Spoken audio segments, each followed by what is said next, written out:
Lights, camera, action.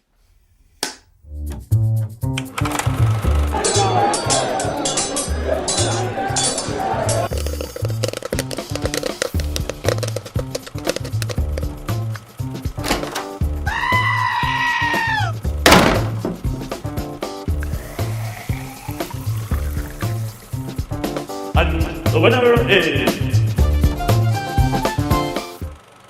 All right. Hello, can you hear me? Yep. I can. Yep. She can. Can you hear us? Yeah, you guys sound good. Awesome. You don't sound sick. Nope. Yeah. Yeah. Not sick. I don't think. Oh, there you go. Mm-hmm. What kind of beer you got? Honey Weiss. Okay. Classic. They had Classic. deals on Leinenkugels at the Pig. If you buy 3 6-packs, you get like $2 off of each. So I'm like, well, guess I'm getting 3. Oh, It's a good deal. Well, I'll just say welcome to the Oscar Reel Movie Podcast. Matt and Haylie, as usual. We got Quinn, Ruddell on this time because we're talking about his favorite movie of all time, and then also The Departed. So we'll get to City of God eventually, but let's catch up. How's quarantine life going for you? I'm not quarantined. I am still working. How's half work life going while being a dad? It's that I saw a great meme today. It was the one from Rocky 4, and it was Drago, and he's like, if he dies, he dies. It's like people still going to work. Yeah, that sounds That's about me right. right now. What? That's me right now. That's you right now. Okay. Gotcha. Did you get the child to sleep? Yeah, she's up figuring it out. That means she's crying.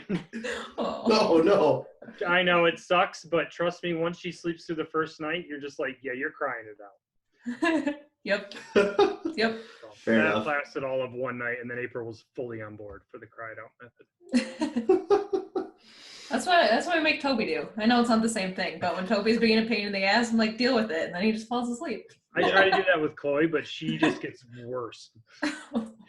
I saw the funniest video of 2 huskies today. It was like quarantine day 6, and this is how my dogs feel about it. And it was just 2 huskies like doing like this weird low like howl growl they're thing just at each howling? other. Yes. I've Like, actually oh, got. God. You'll be able to see, but Oh, Chloe. We've got ours in here laying down too. He's hiding though. He's shorter, so it's tough to see him. What's his back doing? His back's fine. His It's his knee. he Oh, the knee. partially tore an ACL, and Tell him We're to stop gonna- doing so much extreme sports. yeah, I know that whole like running after a stick thing is really tough on him. Jumping off couches and such. The thing that I think got him, unfortunately, was he gets so freaking excited with, I can't even say the word, but FOOD. Okay, yeah. Yep, engineer. Letters. When I came home one day, and he just knows that it's time to get fed, I told him to get on his bed, and he ran to his bed as quick as possible, but it was on the laminate floor. I think he slipped and like did something because he's just so crazy about getting fed. Huh. But because of the quarantine, we have to wait to get x-rays and a surgery done. I got an email from our vet too that all non emergency or appointments are canceled. Yeah. So unless your dog is like sick badly, don't come in. Yeah. We've been Crazy. we've been handling, I mean, we've Well, just been at home working remotely, and I've been working in here, and she's been on her laptop in the living room, and today we both worked on a laptop in the living room. It was like, oh, this is nice, actually interacting with a different person during work hours. Yeah. I just got my work computer set up here. I'm on it right now. So potentially next week I'll be starting to have some days from home. Yeah. It's just crazy world right now. Which Normal. we'll get into it. We'll get into it a little later, but it's I got affecting my notes up. everything. I got dual monitors, so I got my There you go. Dual monitors. Because I'm old and I forget stuff. No, that's old. Haylie just turned 30. Yeah. So she's old. She's joined the club. She Welcome, knows. Haylie. Welcome to the old person's club. Thank Yep. you. Feels good. Yeah. Maybe for now. So, so yeah, the first thing we usually do, we just kind of like talk about what we've been watching, reading, or whatever, other than what we review. And honestly, for us, I mean, there's actually a decent amount here because we were on a plane for 9 hours twice, going to and back to Europe. Oh, Not getting sick. I got one other thing. I just started another series. I'll put it on my list. Okay, there you go. So yeah, I know on our flight out, we watched Peanut Butter Falcon, which is that Shia LaBeouf movie. Is it good? That was really good. It was really good. It was really good. Shia LaBeouf has really grown on me as an actor and his talent. He's so good. Have you seen? I want to see Honey He's Boy. so weird, Yeah. but he really is a good actor. Yeah, no, he's great. He wrote that new movie that came out, Honey Boy, where he plays his own dad because he grew up in that just came out on streaming, like on Hulu or Amazon. It's on. Oh, really? Okay. So I need to watch that. It's a short too. It's only like an hour and a half. So I want to see that. So yeah, we watched Peanut Butter Falcon on the way out. Sorry, I'm putting like a cough drop in because I will probably be coughing at some point on this podcast, but I'm not sick. Quinn can attest. I know you're coughing. Yes, exactly. Not sick, but may cough. So fair warning. I also watched Judy, which it was like a slog to get through. Renee Zellweger won an Oscar for it this past year. Yeah. It's about Judy Garland later in life. It was okay. She was great in it, but it was definitely kind of draggy in some parts, but I'm happy we got through it. And then on the way back, we watched Rocket Man, the Elton John biopic. That was really good. Yep, that was good. And then what else did we watch? We also watched Blockers, which is that like Cock Blockers, the dad. It'll be I've you. seen that one. It'll be you in like with John Cena. Yeah. Yeah, I've seen that. Okay, that was so funny. That's your life in like 15 years. With who? Which guy? Which one? John? You're not gonna get that big. You'll probably be Ike Barinholtz, the other dad. Yeah, I'll definitely be that guy. Yeah, so that was funny. And then I watched 5 Feet Apart, which so with Cole Sprouse, and he's like in the hospital with cystic fibrosis, and it's kind of like Fault in Their Stars, where it's like these kids with like, you know, terminal diseases and stuff, a little romance. It was good. I cried. It was embarrassing. On a plane. On a plane. Yeah, we watched Blockers on a plane. Oh There's some dicks in that movie. Oh yeah, the scene butts. where they're in the house. Yeah, and they're blindfolded. Yeah. Yeah, watching that on a plane. There's just dicks showing up on the screen. Awkward.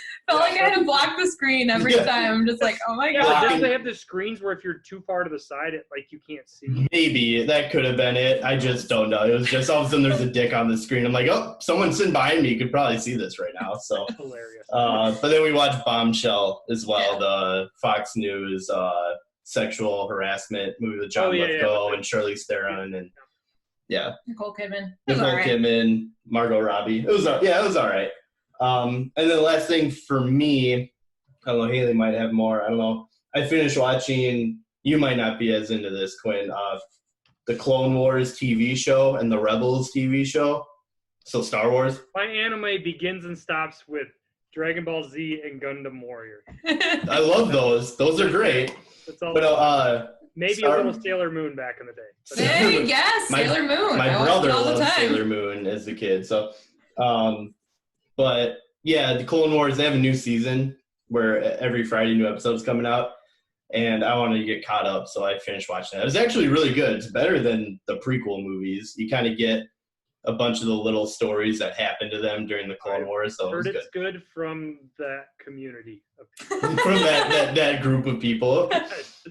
Fair enough. Did you have any? The only other thing I would add, the last few days at home, I've been watching it's a limited series. It's just 3 episodes on Netflix. The documentary "Don't F with Cats."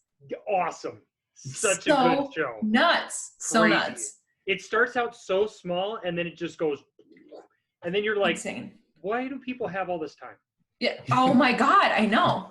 They're like, yeah, she's taking this street. We're just doing Google Earth down this street in Montreal, and I'm going up the next street. I'm like, people, like, get a life. That's so nuts. I use Google Earth to look at mountains and maybe some monuments.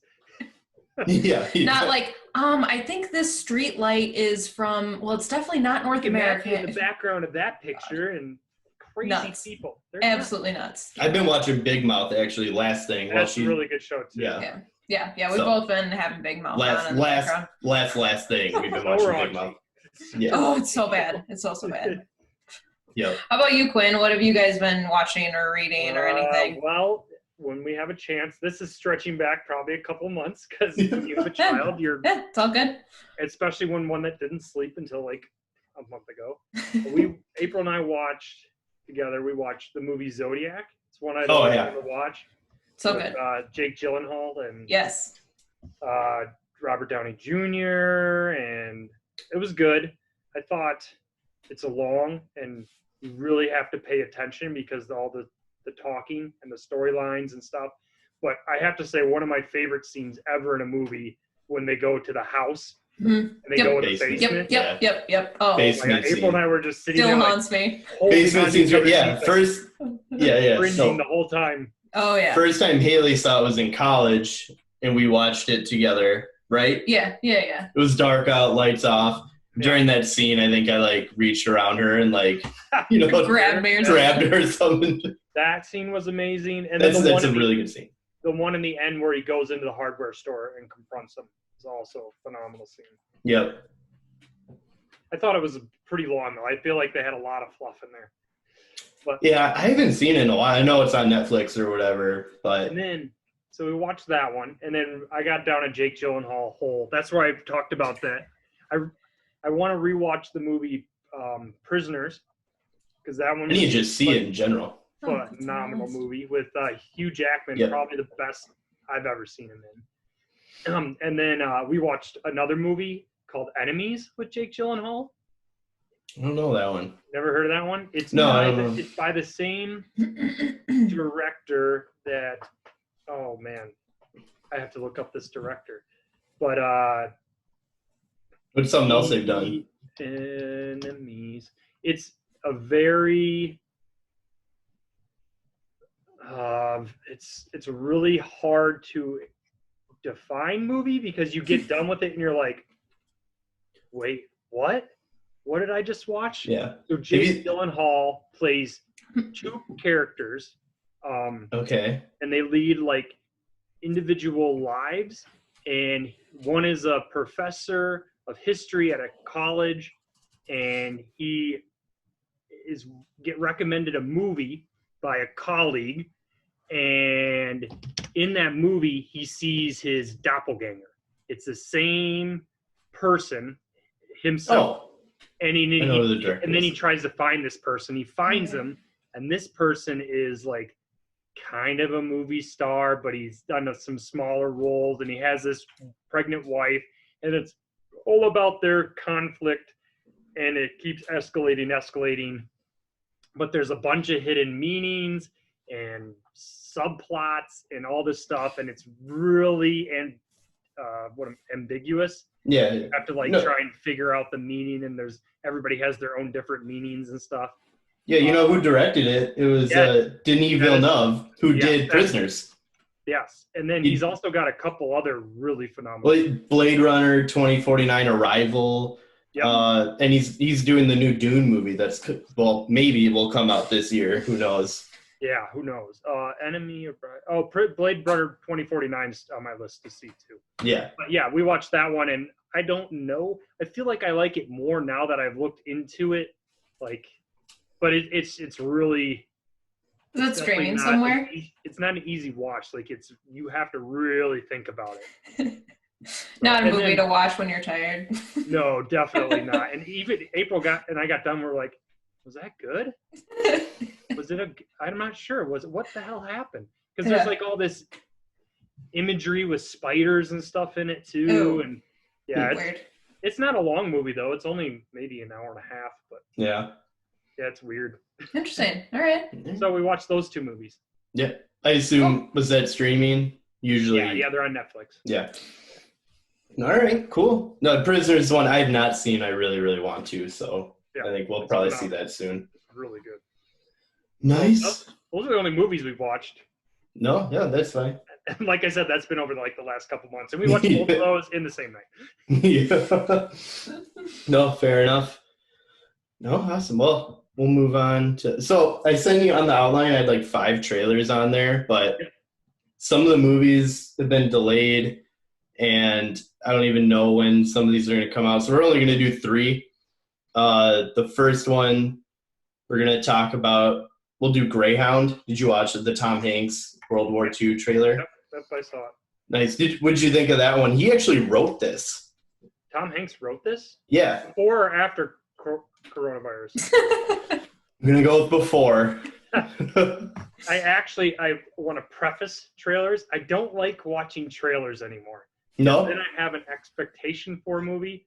What I want to see is I want to see the title and the actors, and just give me like a tagline. Yeah. And then go in and I'm like, oh, it's this big thing, and it's gonna. I don't like expectations for. No, well, you know my saying. Expectations are the worst. Yeah. Exactly. But I did watch all these trailers. Yeah. It looks like just your run-of-the-mill war movie, big explosions, all that sort of thing. And I still think I like war movies that have a different take. You know my history with war movies. And I like war movies that have a different take than just like rah, rah, rah, America, blow shit up. Oh, we have some trauma backstory about we miss our families and brothers. And yeah. That's why my favorite war movie is Dunkirk. I think it's phenomenal. I like all the lines. I really like The Hurt Locker. Matt knows this. Yeah. And then Jarhead. I love all those. Jarhead, another Jake Gyllenhaal. Yeah, I know. I have a type. Yeah, those 3. I like those movies because it's in the classic one, Full Metal Jacket. I like those kind of movies. Yeah. That have a different take on the war. No, I completely get what you're saying, and I'll let Haylie talk on it a little bit, but I get those vibes too from this. It does. It just looks like, for the most part, kind of a run-of-the-mill popcorn movie. Popcorn, yeah, like, oh, here's some battle scenes or whatever. Plus, it's his first screenplay, so I just have no idea how good of a writer he is, so this will just be a sign of that. I'll say the only thing that could give me hope, or not hope, but could be an interesting storyline. Maybe it's interesting enough for people like us, but the whole point of it is he's a captain, but he's unsure of himself. He can't make. Never done the Atlantic trip. Yeah, he's very unsure of himself. So maybe if it's a plot line where it's him building confidence. And is this based off a true event? I didn't look into it really. I think some of the battles are true, but he isn't a real character. Okay. He isn't based on anyone real, but the battles themselves might be real. Gotcha.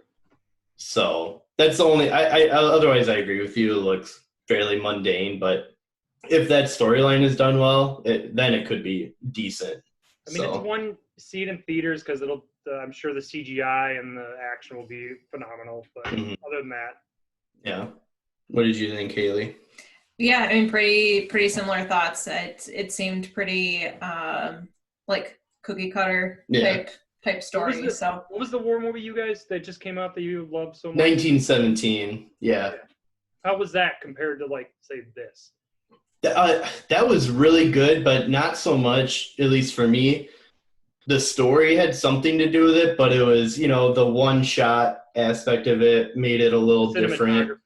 Yeah, the look of it is phenomenal. Yeah. But it had some emotional moments, too, I guess, that made it a little different. But, yeah, I mean, I think just watching the trailer for 1917 versus something like this, I think you could tell 1917 was going to be good. Yeah. And this one we're not too sure on. Yeah. But Tom Hanks, he's done a lot of World War II related things, and most of them been good. Yeah. Saving Private Ryan, and he was a producer on Band of Brothers. Was that really bad one that kind of went away where they were searching for the artifacts? The Monuments Men? Monuments Men. Was he in that? Yeah, I think so. If he was, then I stand corrected on my comment. Isn't Clooney in that? Yeah, Clooney's in that. Oh, maybe it was Clooney and not Hank. I think Clooney like might have directed it too. Yeah. But yeah, I think we're all pretty. I'm trying to look it up here as quickly as possible. Monuments Ben. I'm Yeah, pretty sure. there it is. Matt Damon was in it too. Jeez. Yeah, it had a big cast, but it just fizzled. Yeah, Clooney wrote and directed it and starred in it. I don't see Tom Hanks on there at all. Okay. So we'll give him a pass on that one. But Those two are almost interchangeable at this point. they're the same. One has Corona, one doesn't. Well, we don't know about Clooney. He is. We don't know. Yeah, we don't know about a lot of people. So yeah, I get Elizabeth Shue is in that too. She's a pretty good actress. She was in The Boys, which is an Amazon superhero show, which is actually really good. Where they chase down the superheroes.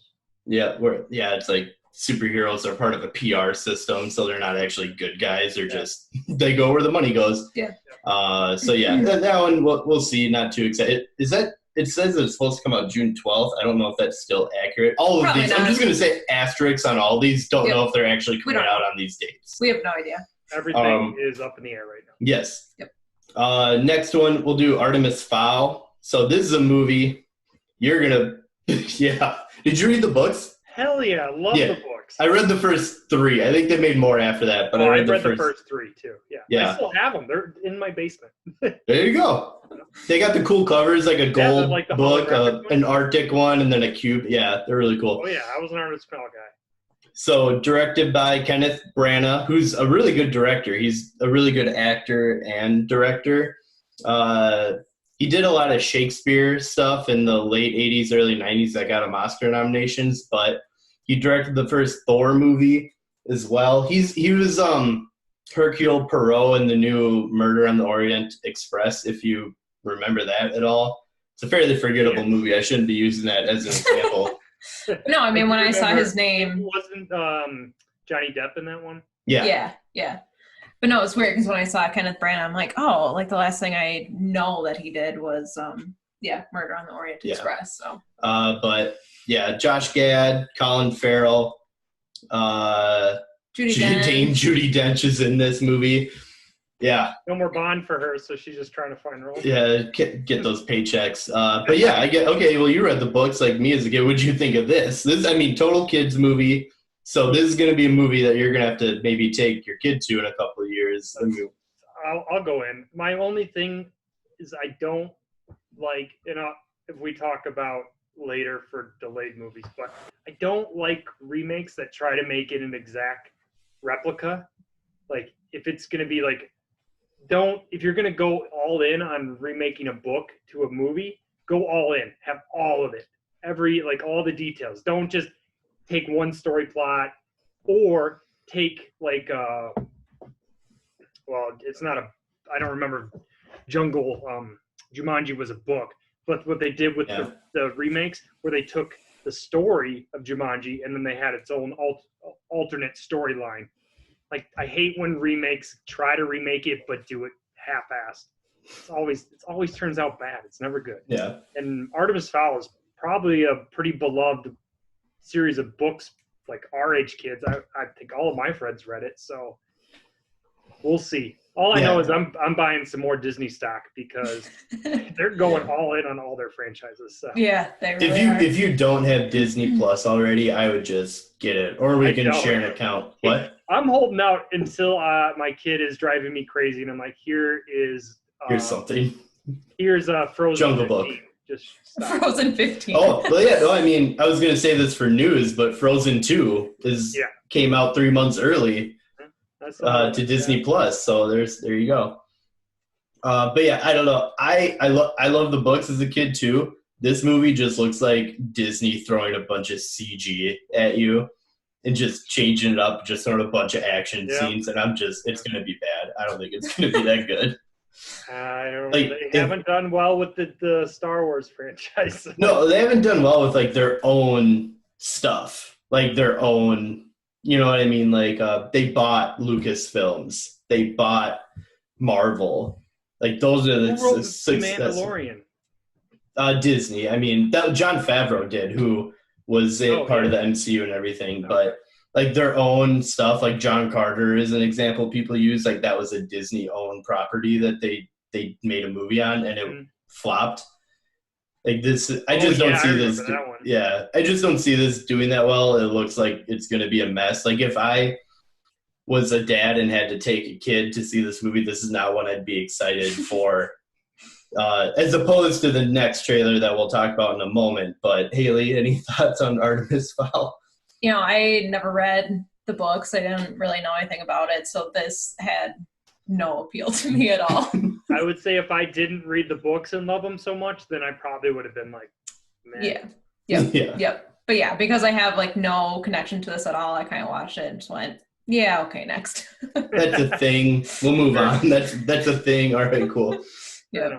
But yeah, as opposed to Soul, the last trailer that we'll talk about, like this. Can do no wrong. Yeah, no, like that. No wrong. You know, like I said, if I had to take him to Artemis Fowl, I wouldn't be thrilled. But if I had to take him to Soul, hell yeah. Dude, Pixar hits home runs. Every movie is just out of the park. It's kids' movies for adults. Yeah, no, Yeah. You say that. Like, they just released Onward. Have you seen previews for that where it's like two brothers, they're in a van, they're trying to... I have not. Okay. Well, they Hi, Chloe. I see her. Oh, Chloe's moving around. I can't tell how big the view is. I saw her ears on like the very bottom of the screen. Her ears and her tail. But yeah, Onward, Pixar just released, and it's gotten good reviews, but not the usual, like, amazing Pixar reviews, but it's still good. This is like the amazing Pixar movie. This is like the Inside Out. That's exactly what I say. This feels very much like Inside Out, where it's like you just see it and you go, this is such a bizarre concept, but it's going to work so well. The comments were great. It's like when the people thought Pixar couldn't get any more meta, and then Soul. They're literally going to teach kids about death through music. Like, that's what this movie is. No, it's going to be great. I don't care if Blake's not old enough. I'm just gonna go. Yeah, there you go. Yeah, no. So yeah, this one looks great. It's supposed to come out June 19th. Asterisk maybe. But yeah, Jamie Foxx, Tina Fey. I mean, I think it's gonna be great. Jamie Foxx, man, he hasn't done a thing in a minute. Yeah, I remember Django. That was like 8 years ago, though. So that's been a while. Horrible Bosses is the first thing I thought of. Oh, okay. That was probably. That's still been a while, though. But yeah, that's been a while too. But yeah, so we talked about the teaser when it first came out. I don't know, a couple months ago. This is like the first full-length trailer. We finally get a little more information, like what it's about. So yeah, Jamie Foxx, he's like a music instructor or something. Mm-hmm. And then he goes to like the before, where souls like get their personalities before they go to Earth. Like he thinks he's in the afterlife, and they're like, "No, you're in like the before life," which is like I've never heard anyone try to approach that. Yeah, like how do we all get our personality? Oh, we get it in this area before we even go to Earth. Yeah, it's crazy, very very crazy. Good concept. I really am excited about it. I love original ideas. Pixar is always original. Yeah, just crazy. Coco is probably one of my favorite animated movies of all time. So. Yeah, another great one. Well, that one deals with death too. So I know. Yeah. Such good movies. So very very excited for Soul, 100%. Oh, I mean, hopefully that one. I mean, we'll see what the dates on all these. I want that one to come out. You could do a whole show on Pixar movies. Yes. No, for sure. 100%, probably could. The year we do, because Toy Story 3 was nominated for Best Picture one year, so maybe when we do that year, we'll dive into Pixar a little bit more. But yeah, so moving on, we got some news. I mean, basically my news is Corona, the world is coming to an end, and movies are delayed, and all movie theaters are closed now. Yeah. Really? They're not even doing the social distancing like every other seat. At first, they were like AMC theaters closed down earlier this week. All the Marcus theaters closed down earlier this week. Yep. Yeah. No, I mean, it's the right thing to do. It's just weird to think of, like, to just the thought or idea that we can't go see a movie. The last movie we saw was with you, I think. Was Parasite the last time we saw a movie in a theater? You guys, you mean you went more than 1 week without watching a movie? Yeah. In the theater. Yeah, I think that's right. I think so. So it was And right before the Oscars, and there's been like nothing good that's I come think out since. I think we've been to a Really? theater twice in 2020, and it was 1917. Bad 1917. Boys movie. No, I want to. I'm kind of hoping they just release it early on demand or something like that. But yeah, the movie theaters are closed. Grocery store, like restaurants are closed, and it's all takeout. Bars, restaurants. They're trying to. So my theory is, I've got a lot of theories on this, but not crazy theory is that they're stepping us down into quarantine. So you cancel one thing, that's not that big a deal. Yeah. Schools are next, then bars and restaurants. It's not just like everybody be in their home because no one's going to do that. So take away stuff that people would go out and do. And eventually people are like, well, why? I don't even need to leave. I'll just stay here. Yeah. So it's ease it into it. Yeah. So For sure. We'll see. But Crazy theory. This is Mother Nature, Earth, telling humans that, hey, I gave you a chance to try and fix global climate change. Yep. Here's a virus. It's not going to kill the young people because you haven't really screwed up the planet too much. But I'm targeting baby boomers because they were the ones that really screwed it up and set us on this path. And then little kids, babies and stuff, you've got a clean slate still. You have a chance to remake it. So the next one isn't going to be nice. I think I said something like that too. I was like, this is like the Earth fighting back. Like pollution. Like everyone's just going to be inside so there's no pollution. Yeah. I think I saw a story. Pictures from like Venice and stuff? Yeah, that's what I was going to say. The river in Venice is like the cleanest it's been in years or the decades. Air pollution over China and northern Italy and stuff. This is just the Earth going, all right, we need to clean this up a little bit. Well, like The Happening. It's like that M. Night Shyamalan Happening movie. What? Me? No, I would never. Yeah. But yeah, I've seen like they're already they're pushing back the Cannes Film Festival already. People are talking about, hey, what sort of changes do we need to make to the Oscars because people aren't releasing their movies? No, okay, so I was gonna do this. Okay, so imagine all movies got delayed the rest of the year. Like no other new movies get released. Okay. What wins Best Picture? Oh boy. For 2020. For things that have come out so far? Yeah. For 2020. I'm going to bring up a list of the movies that have been released so far in 2020. Invisible Man, maybe? Yeah. I mean, because that did actually hit theaters, right? Before all this business. But like up to 10 movies can get nominated for Best Picture. So it's here. Let's see. List of American films 2020. All right. We've got The Grudge, which was apparently shitty. Is it a remake? Yeah. A new one, a remake. It was without a VHS. It was a VCR. It was apparently really bad. Forgot about that. How are they going to do The Grudge without a VHS? How does the movie? Isn't that The Ring? You can't even do that is The Ring. That is The Ring, right? Yeah. No, I'm thinking of The Ring. What's The Grudge? They're all the same. They are. Yeah, they are. The Grudge was that one with Sarah Michelle Gellar where like she's in the shower and there's like all of a sudden a hand on her head or whatever. Yeah, you know me in horror movies. Yeah. There's a ball rolling across the floor. Quinn's running the opposite direction. Let's see. Yeah, Bad Boys for Life. I've been playing a horror, what do they call it? Video game, though. That's super creepy. What is it? Outlast. I don't know that one. The Last of Us is really good. That's a zombie one. Oh, yeah, I'm playing through that. I played through that, too. Phenomenal. But check out Outlast. It is the scariest, craziest game you've ever seen. All right, fair enough. So nice bottle opener, by the way. Appreciate that. Yeah, I got this from somebody.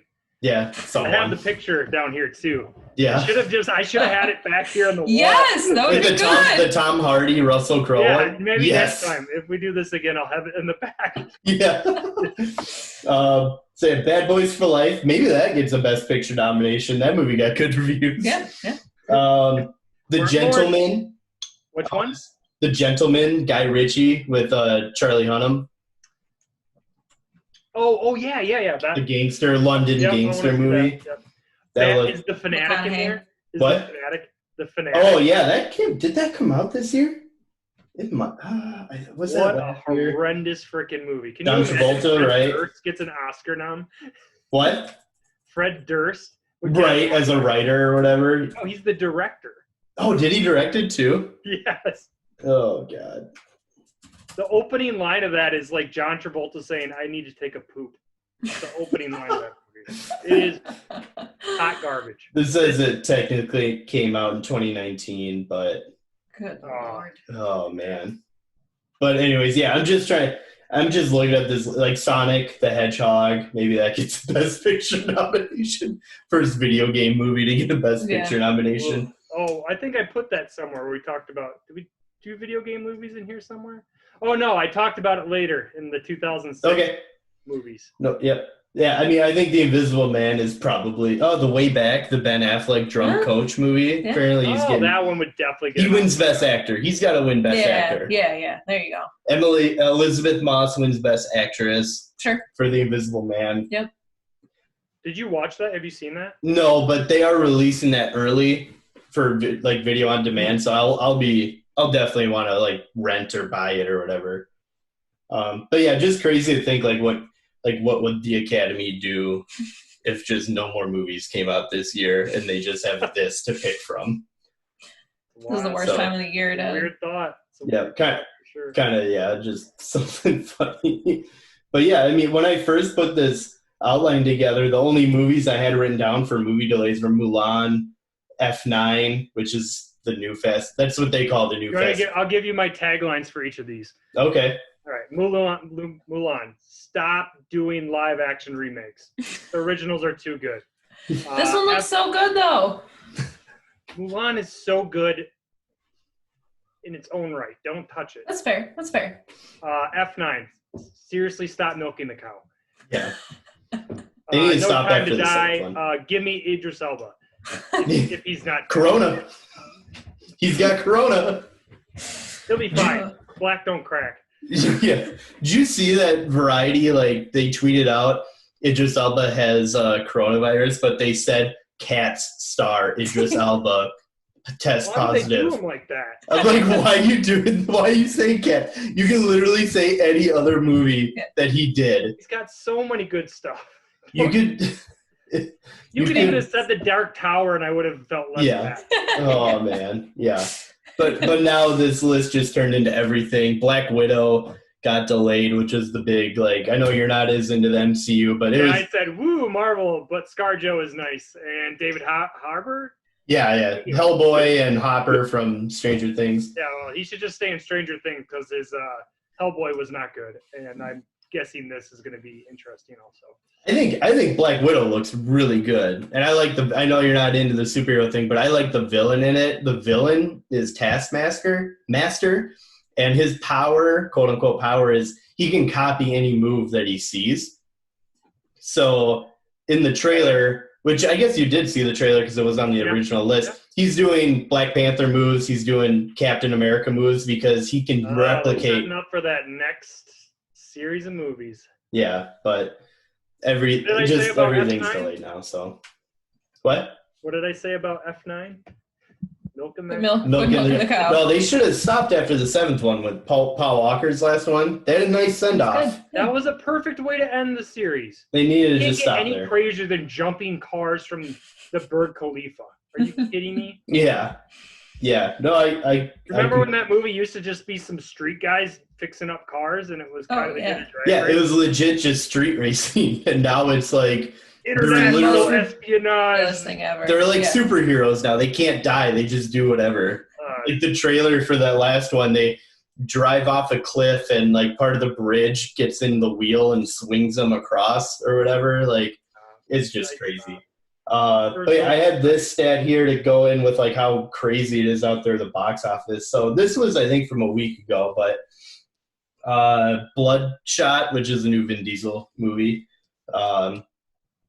like topped the world box office at it was like only like 30 million or something like that. But oh no, this is the stat. The top 5 picks overseas limped to a combined 31 million weekend. That's down 85% versus 2019.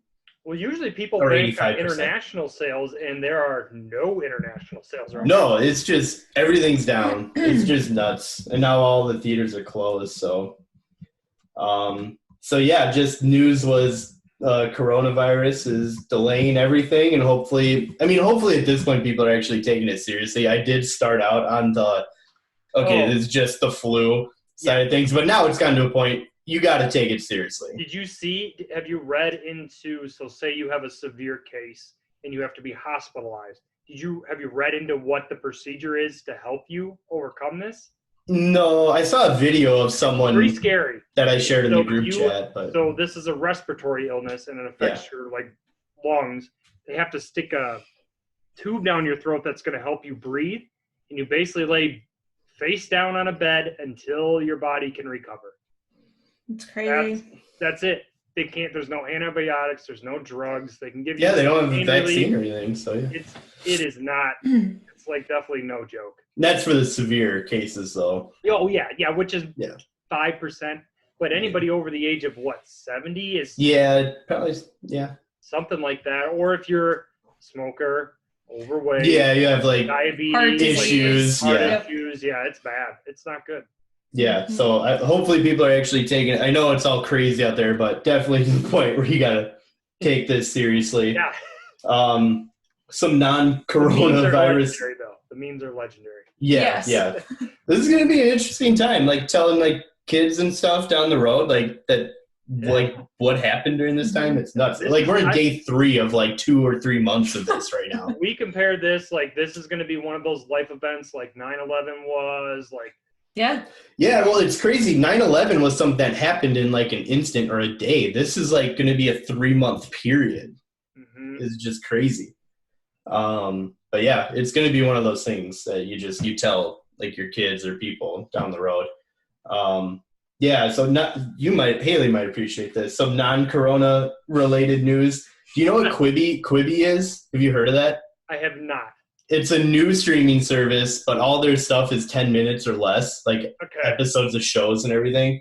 They're doing a revival of Legends of the Hidden Temple. Love that show. Such a good show. Yeah. I know you always talk about your into that. Blue Barracudas. Blue Barracuda. Yeah, there you go. Green, whatever. I feel like every streaming service that comes out, whatever one that comes out, Disney Plus, they all have to try and grab one of these franchises to sell it. Yep. Netflix is the godfather because they create their own content. They're we're creating franchises. Yeah, well, they've been around the longest. Netflix, you're never going to beat it. They are always ahead of the game. They always just give creative people their own access to create whatever content they want, and they're just go, whatever ideas you want. So if you I had one of my things of a TV show I liked. So they create all these niche genres, so everybody's got something they like. And it's on Netflix. So I watched this show called Kingdom. It's a Japanese zombie show. It's wild. It takes place in samurai times, but it's with zombies. And so it's such a small niche, but that's just an idea of they have their own very niche content. Yep. Everybody has a lane they can go down these paths. Yeah. No other streaming service can touch Netflix. They're never going to do it. Hulu is a distant second, but I'd agree. Yeah, I think we use Netflix the most, probably. I do I know you don't have it, but Disney Plus has been good. They got the attention grab with Star Wars, with Mandalorian. Yeah, but they had to have it. If they didn't have Mandalorian, you'd think they would have had the draw. Maybe for parents with kids, but it would have never drawn you or I, people who don't have kids or aren't Disney people. Yeah. So it'll be interesting to see. I just feel I feel like Amazon, because it has its other entities, Amazon Prime, the streaming service will always do fine because they have a big surplus of cash in the other aspects of the business.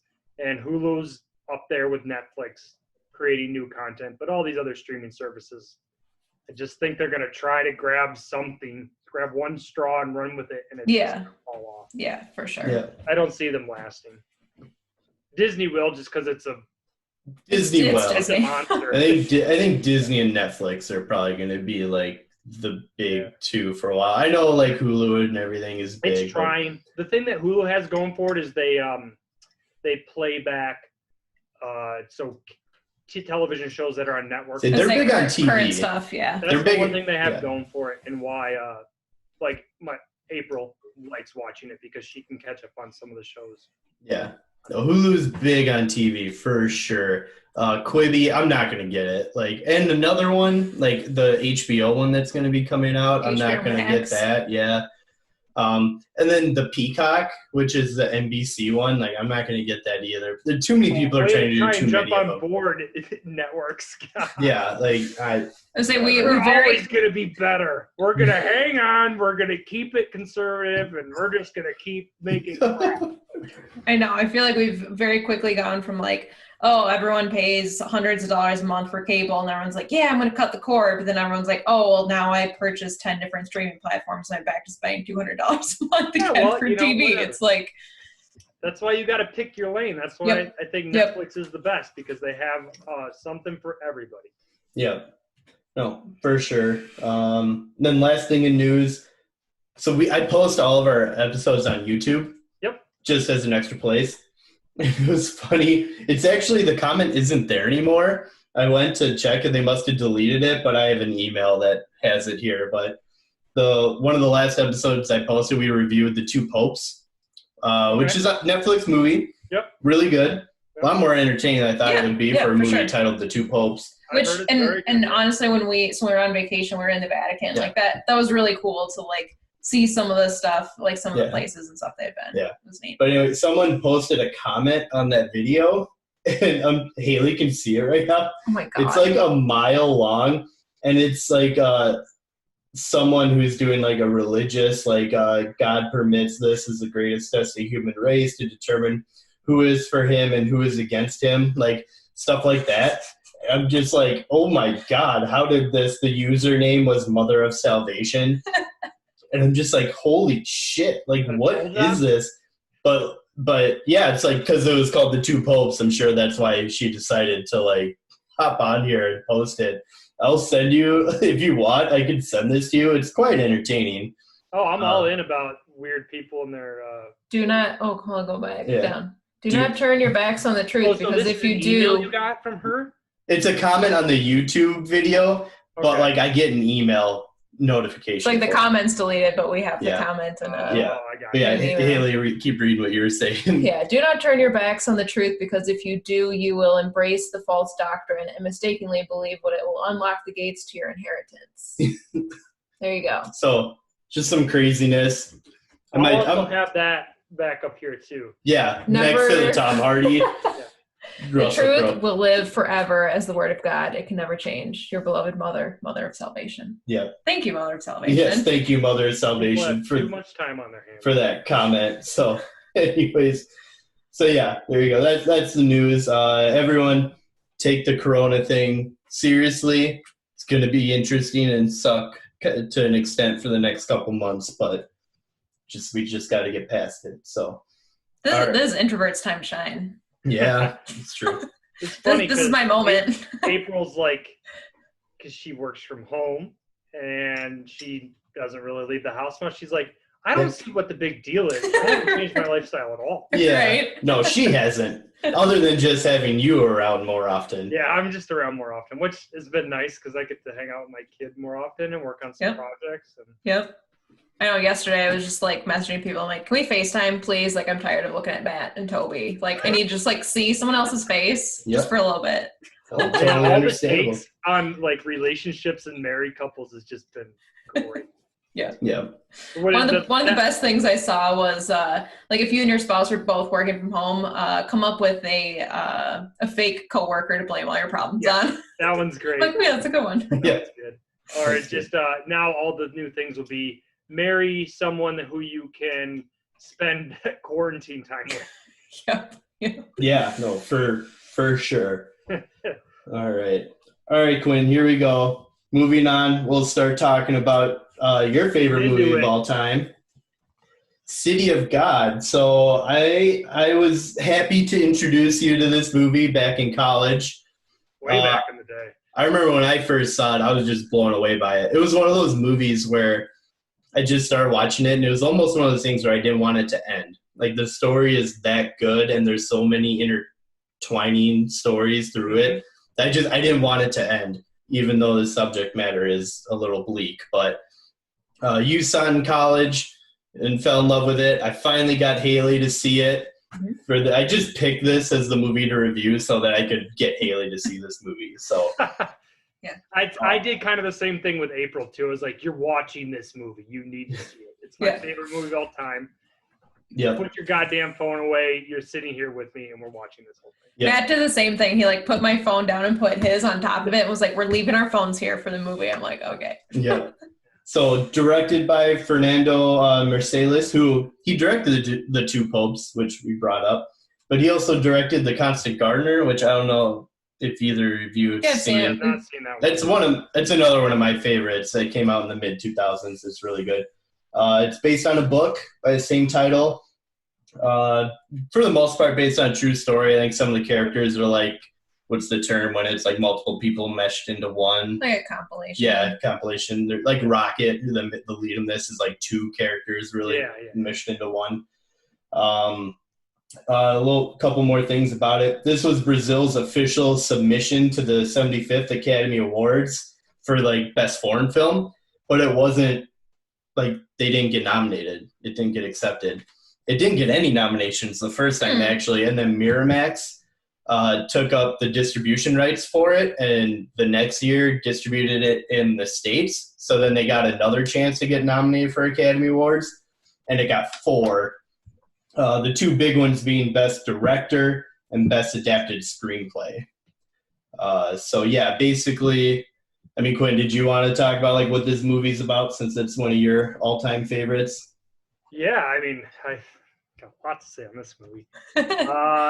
I would say that it's probably was. I didn't really get into movies until I met you and your binder of DVDs. Legit DVDs. They're yep. Yeah, and this is probably the first movie where I felt like I had changed as a person after watching it. Like, you get done with it and you're like, I'm not the same person I was when I started this. And I think the subtitle, it was probably one of the first movies I watched in subtitles too. Mm-hmm. And I always get this, like, especially with the Parasite movie and stuff. And if you hear it's in subtitles, I'm like, anybody who doesn't like subtitles in movies, you don't deserve to have good movies in your life. Oh yeah, I mean, phenomenal movies out there, and all you have to do is read a little bit. Yeah, go watch some Marvel movies. Just sorry, no more cuts at Marvel. I liked it also too because it doesn't feel like a Hollywood production. It feels like it happened outside of Hollywood, which, like the Bong Joon-ho movies, and like they don't feel like they have that glisten of, we got to make this Hollywood friendly. I like the grittiness, which I read that they shot it. What's standard movies, 35 millimeters? Yeah. They shot this in 100 or something. Well, I don't remember what it was, but it's shot into different, so it kind of gives that kind of dirty grittiness, which I love. A lot of my movies I like because it feels more realistic. You feel like you're getting embedded with the characters. You feel like you're kind of living through them and their lives. So I feel like you're really involved in the story. So I guess the summary of the story kind of takes place in 3 separate acts.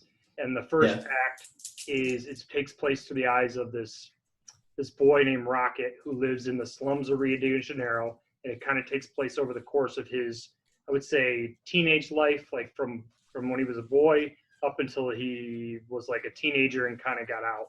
And it shows him and his involvement with the gangs and how it influences him, and then it influences the people around him.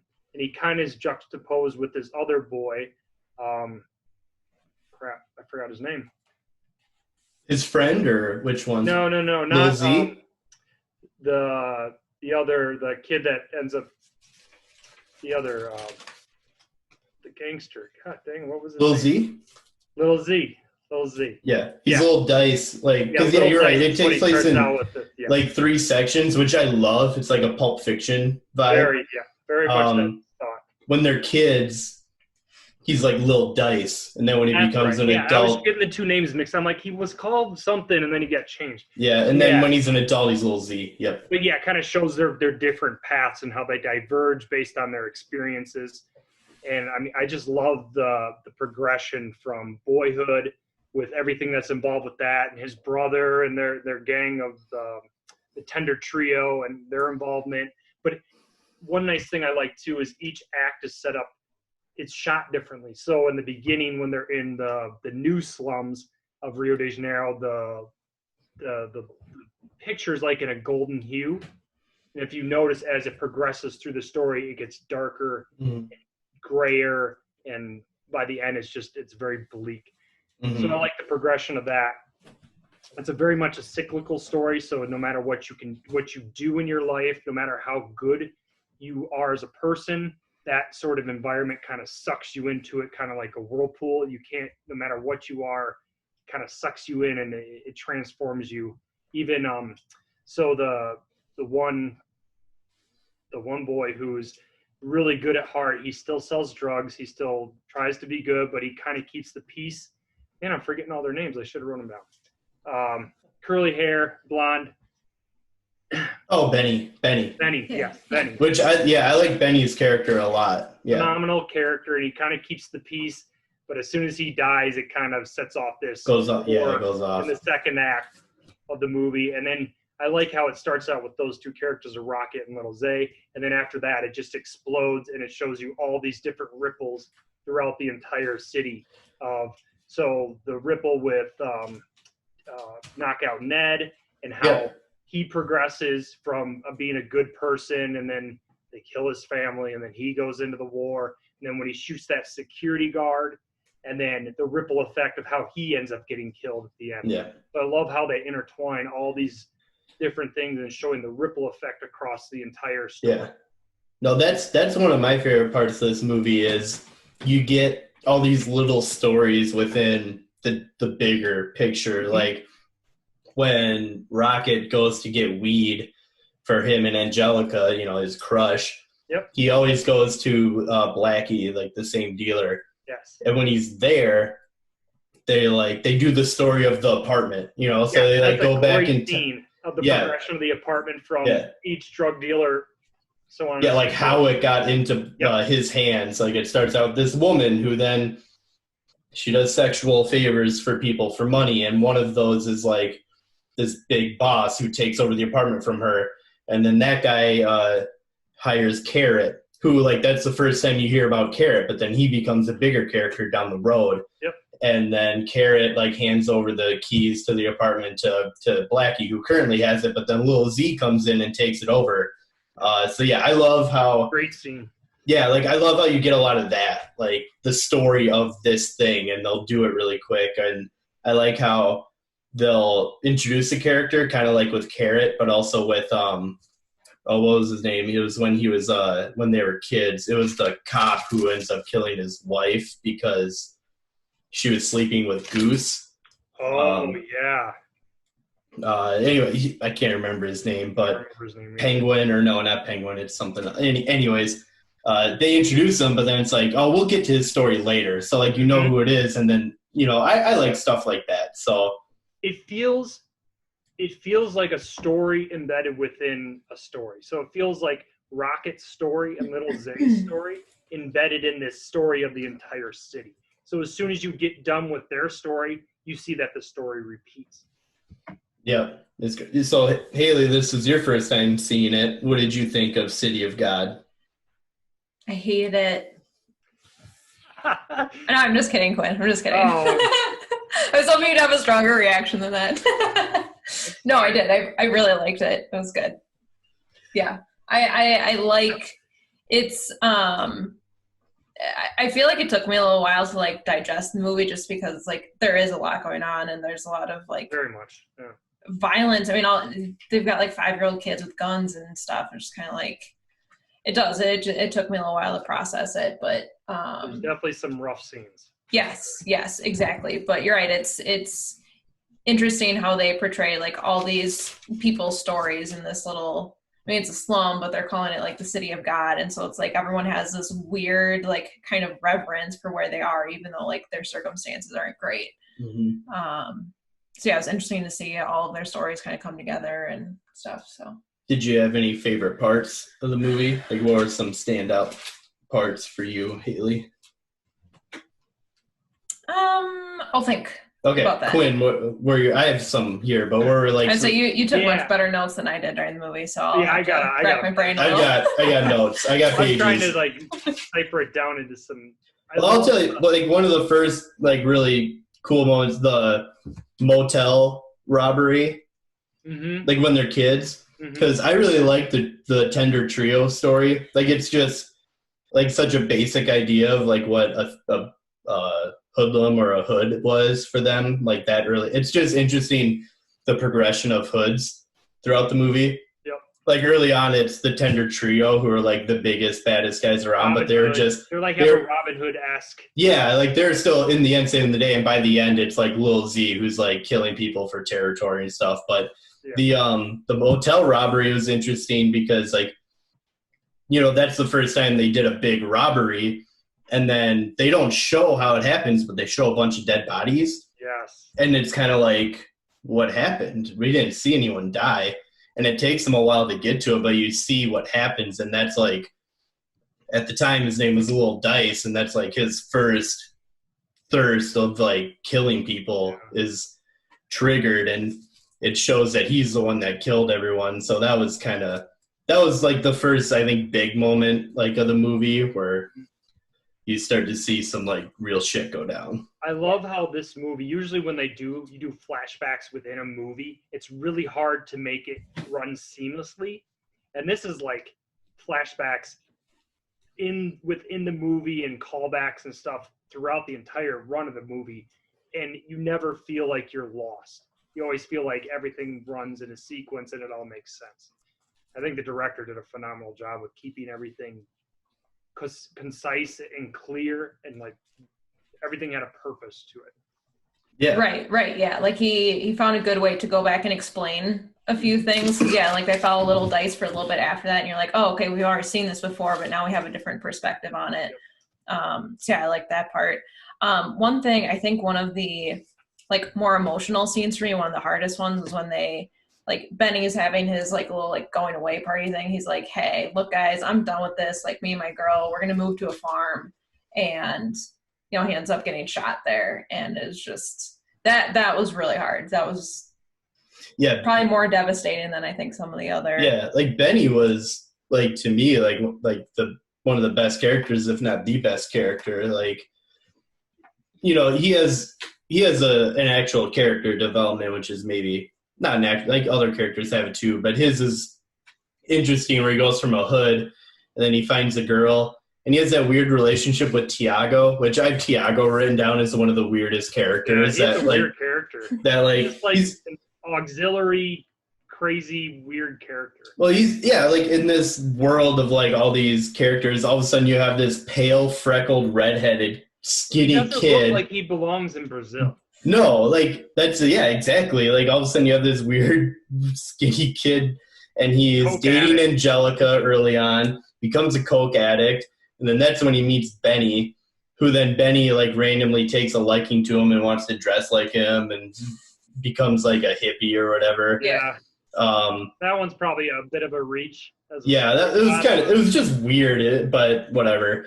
But yeah, Benny like goes through that character development, bleaches his hair, and then like just decides he doesn't want to like live the gangster life anymore. I mean, you can just see like that all the people love him, and he even gets Rocket a camera and wants to give it to him, but yeah, Lil Z doesn't want to give it to him, and then like that's when he gets killed. So yeah, when Benny dies, that's a big moment for sure. Like it just affects like all the characters. Second act, like is that Is that the end of the second act? Yeah, it might be. Like I just know like point in the movie when things just go into chaos. That's when the war starts because Benny was the one keeping everything together. Everyone liked him. He was Lil Z's like right hand man, but Carrot respected him, who was like the other controlling territory gangster at the time.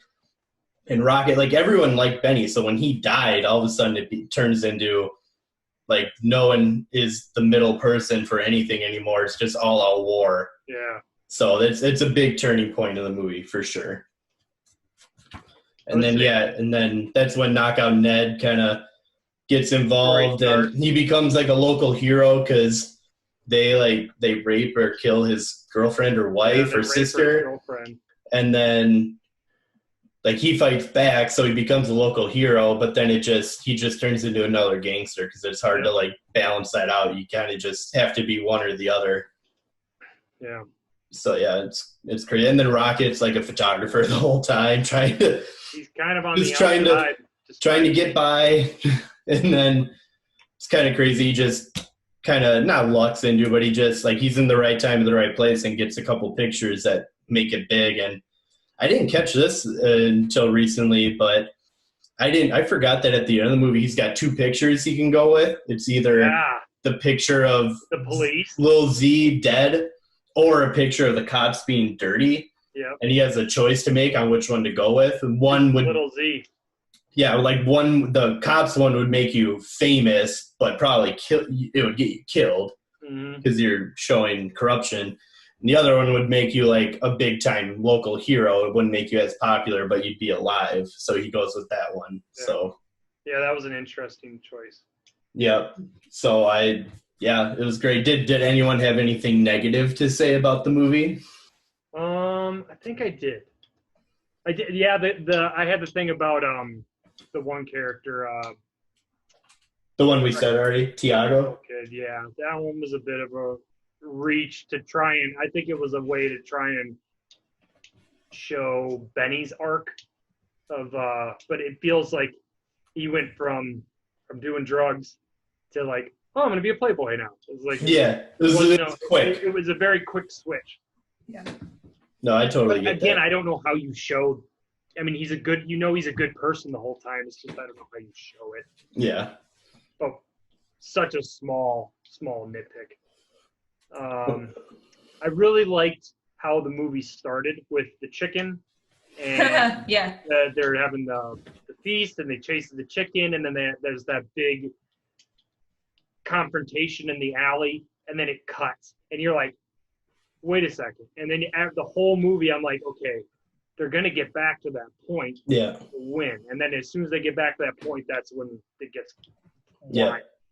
And for me, I had completely forgotten that that's how it opened. And all of a sudden you see a chicken guy. I'm like, oh, yeah, that's right. Okay, this makes now I see how we got there. Yeah. And Haylie knows this, but I like when movies are narrated. Some people view it as like a cheap way to explain things, like an easy way to do it, but I think it can be when used well. It's really good, and like Rocket narrating this movie, I think is nice because it gives you backstory. Yeah. So he's telling his story. So Did you have any thoughts? Any more thoughts on City of God?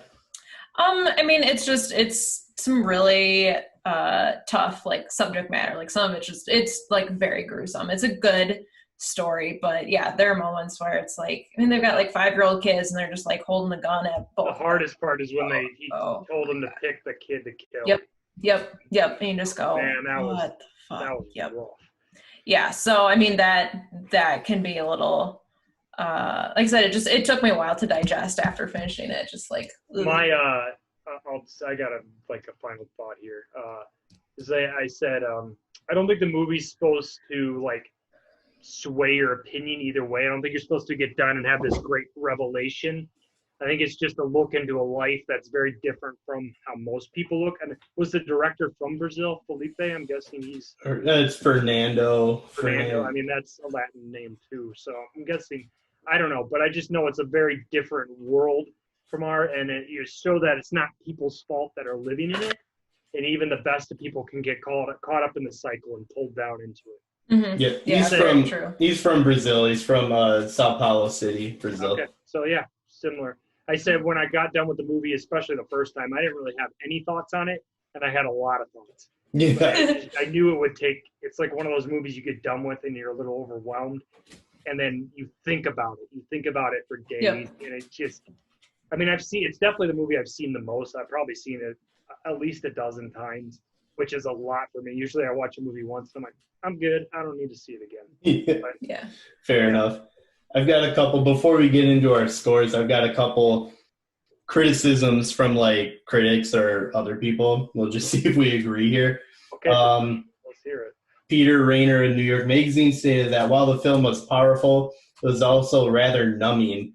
John Powers of LA Weekly wrote that the film has a lot of energy, whirs with energy for nearly its full 130 minutes runtime, but it is oddly lacking in emotional heft for a work that aspires to be so epic. What was your It is essentially a tarted up exploitation picture whose business is to make ghastly things fun. Oh boy. Now, Missed the point. Now, I would not say it is not without emotional heft. I think there's a lot of that going on, but I think what he was getting is how emotionally attached were you to some of the characters? Like, I think Benny is one to get emotionally attached to. Probably because we don't have any sort of concept of how that's probably true. People live. So you can't really attach yourself to their life because it's so different from our lives. Oh, yeah. No, it's crazy different, right? Like when they're early in the 60s or whatever, they were finally getting an electrical pole installed, and they were like, we have electricity. Yeah. So we have no touch. At least the majority of Americans have no touch on how those people live their lives. So it's hard to attach yourself to a character or emotionally attach yourself. You kind of look at it from the outside looking in, but I think that's kind of not a great take. No. And then the last one I have before scores is rapper MV Bill, who is from the City of God, criticized the film because it did not do anything good for the City of God, and it did nothing good for the image of the slum. Like, he just said, it's a movie that makes them look bad. Well, but like I said, I don't think it's supposed to sway your opinion. It's just supposed to give you a it's like, this is what happened. Like, this is what was going on. And it's a story that's important enough to tell, so. My biggest thing with it is it's just to show that you cannot blame these people for the way their lives are and the decisions they make. They get sucked into the system. There's no way to get out of it. Rocket got lucky. He got real lucky. Yeah. By very small chances, he got some pictures taken, and he somehow met up with this reporter that was famous. But that's the small. Yeah, well, no, even at the end of the movie, I mean, the Runts, like the little kid, like they take over the city. Like they're like, oh, we run the city now, and I ran into it, and they did. Like they became adults, and they basically were the next gangsters. Yeah, like it just starts over. Yep. So yeah, I'm okay. So going into scores, I'll just run through like some of the general stuff here. So Rotten Tomatoes, 91% for critics, 97% audience. So great there. IMDb, it's 8.6, which puts it at number 21 in the top 250. So big praise there. Really good. Yeah. For me, this is going to be a first for the podcast. I'm giving it a 10 out of 10. Like this to me is like, we came up with some criticism for it, but this is like a perfect movie to me. Like, I don't know how you can make this better. The criticisms are so minute compared to the whole product. Yeah. So this is a rare 10 out of 10 for me. Like, watching it again, I still have the same feelings of, I love how these stories intertwine with each other, and I get so invested in it that I didn't want it to end. But, yeah. So, Quinn, what did you give it? I'm a 10, obviously. Yeah. It's my favorite movie of all time. I've watched lots of movies. There's been movies that I've really loved, but I don't think anything's going to have the emotional impact that this movie had on me the first time I watched it. Okay. Well, Haley's up next. What are you going to score? Well, I would say anything in comparison is just going to sound sad because I didn't give it a 10. But I gave it an 8.3. So, which I feel like is pretty fair for me. I would say, judging by your past scores, probably in the ballpark. I'm trying to justify my. Yeah, you're usually like a full point below me, so if you add 1 to it, it's like a 9.3. So that's like a really good score. Yeah. So there you go. So yeah, it's streaming right now on Netflix. So I mean, anyone who hasn't seen it, you just need to see it. It's a great movie. It's gonna really change your way you think about things. Oh yeah, You're gonna have way more empathy for, say, the slums in America. You're gonna have more empathy for people who don't live the same lifestyle you are and the choices they make. No, 100%. Agreed. Yep. All right, City of God in the book. So next up, we got Best Picture winner from 2006, The Departed. This was directed by the best who's ever done it, Martin Scorsese. Oh, do you have it? Here, you got it up. Yeah. You run through it. Haley. Yeah, so Martin Scorsese directed this. It's written by William Monahan, Alan Mack, and Felix Chong. And what did we say? It was adapted from... It's like a foreign film. It was like a remake-ish of a foreign film. So this had 5 Oscar nominations that year with 4 wins. It won Best Picture. Martin Scorsese won Best Director. Those 3 guys ended up winning for Adapted Screenplay. And then Thelma Schoonmaker won for Film Editing. And then the only nomination I have it didn't win was Mark Wahlberg, who was nominated for Supporting Actor that year.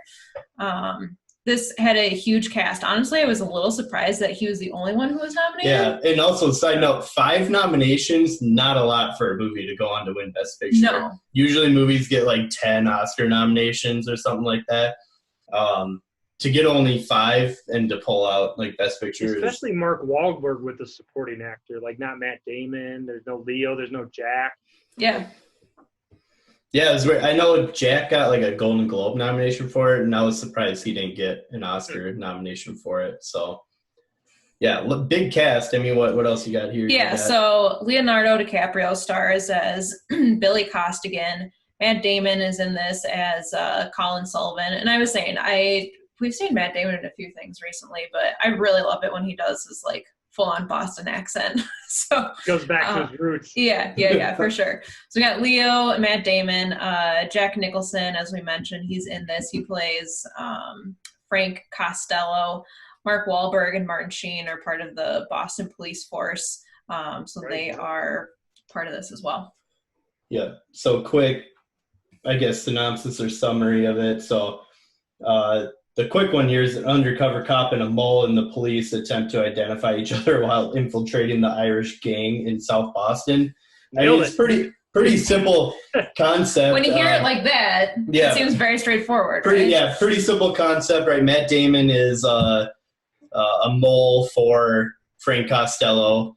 Like, he grew up in South Boston and Frank became his father figure. So he goes on to go to the state police and, you know, he helps Frank out. He's a mole. And then while at the same time, Leo, who also grows up in South Boston, but he goes to the States to try to be different from his family. He like hates most of his family. So he wants to be a cop to like kind of go against them. And then I like how they reel him into this, which, I mean, when I first saw this, I was 16 or whatever years old. So maybe I just didn't get the concept, but the idea of sending him in as a mole for the police, Billy Costigan, because he has the background for it. Like, he grew up in the area, his family members who were gangsters, and he lived a double life as a kid because his parents were divorced. I'm like, yeah, that makes sense. You know, like, just that whole idea was cool. So they send him in. And I'll admit, a big chunk of the movie is just them kind of avoiding each other. And you just see, like, how they almost get caught, but then they don't. Yep. And then, for me, the movie takes a big turn in a good way when you find out, or Billy Costigan finds out that Frank is an FBI informant. Like, that's when shit really starts hitting the fan. And then that's when Frank becomes paranoid about who the mole is for him. Like, they're trying to find Billy, but they keep eluding him, or he keeps eluding them. And then in the end, everyone dies. Basically, like, that's literally what my last note is. Yep. Everyone dies. Yep. Maybe that's why they gave Mark the nom, because he survived. That's why. So yeah, I mean, there's a lot to like for me with this movie. I mean, all the performances I think are great. I will say, like, Mark Wahlberg is really, like, he's really funny too in this, which he's the comic relief for sure. Yeah, I think I saw trivia that he based his performance off of like cops that arrested him as a kid, because like he grew up in, like, you know, in that area. In that area and stuff. Beat a homeless man almost to death. Yeah, we're all. Yeah. I would say, I think I like took some notes on his character, and it's like, yeah, he's so vulgar and like repulsive, but you're still like really entertained and like drawn in by him. Like he's super. Like his first line is like him and Martin Sheen's character are meeting with Leo, and Martin Sheen is just like talking to Leo like, you rise fast, and he's just like a 12-year-old's dick. like just lines like that, you know. Yeah, he's got a lot of good one-liners in this for sure. Yep. So yeah, Via Farmiga is in this and as well. She's like the shrink for the police force. Like if cops have to discharge their weapon, she is who they would see. And she ends up in a relationship with Matt Damon, but then kind of in a relationship with Leo as well. So yeah, I don't know, a lot of good stuff. I mean, we've all seen this movie, I think, a couple times. Yeah, so I think know. I've seen this, I don't know, 3 or 4 times actually. What did you think of The Departed? It's I mean, I think I like one of the central things that's going on. We've kind of touched on all of these. So yeah, Leo's working on, like, everyone has like a double life or like a second side to them, because Leo's undercover, Matt Damon is this mole, Frank is like an FBI informant. Like I said, Vera's character is with Matt Damon, but she sleeps with Leo. Like, people are suspicious about Mark Wahlberg. Like, everyone's just like has their hands in so many different things. So it's like, once everything comes out in the end, you're just like, holy shit, like, was I supposed to like them? Did they do the right thing? Like, you don't really know. You're just like, everyone's all over the place. So it's super compelling. Yeah, Quinn, would you think of The Departed? I like the idea of the cat and mouse game. I love those movies. Yeah, like the idea of Matt and Leo's character both working on the opposite sides, and throughout the whole first 2/3, I'd say, almost catching each other, kind of not, but like running in past each other, progressing. And then I feel like the turning point in my head was when they met they had that meeting at the construction site building, and they get back to the thing, and they're giving them all their information, and the guy's like, come here. And he's like, I'm actually an informant too. And then he dies on the couch.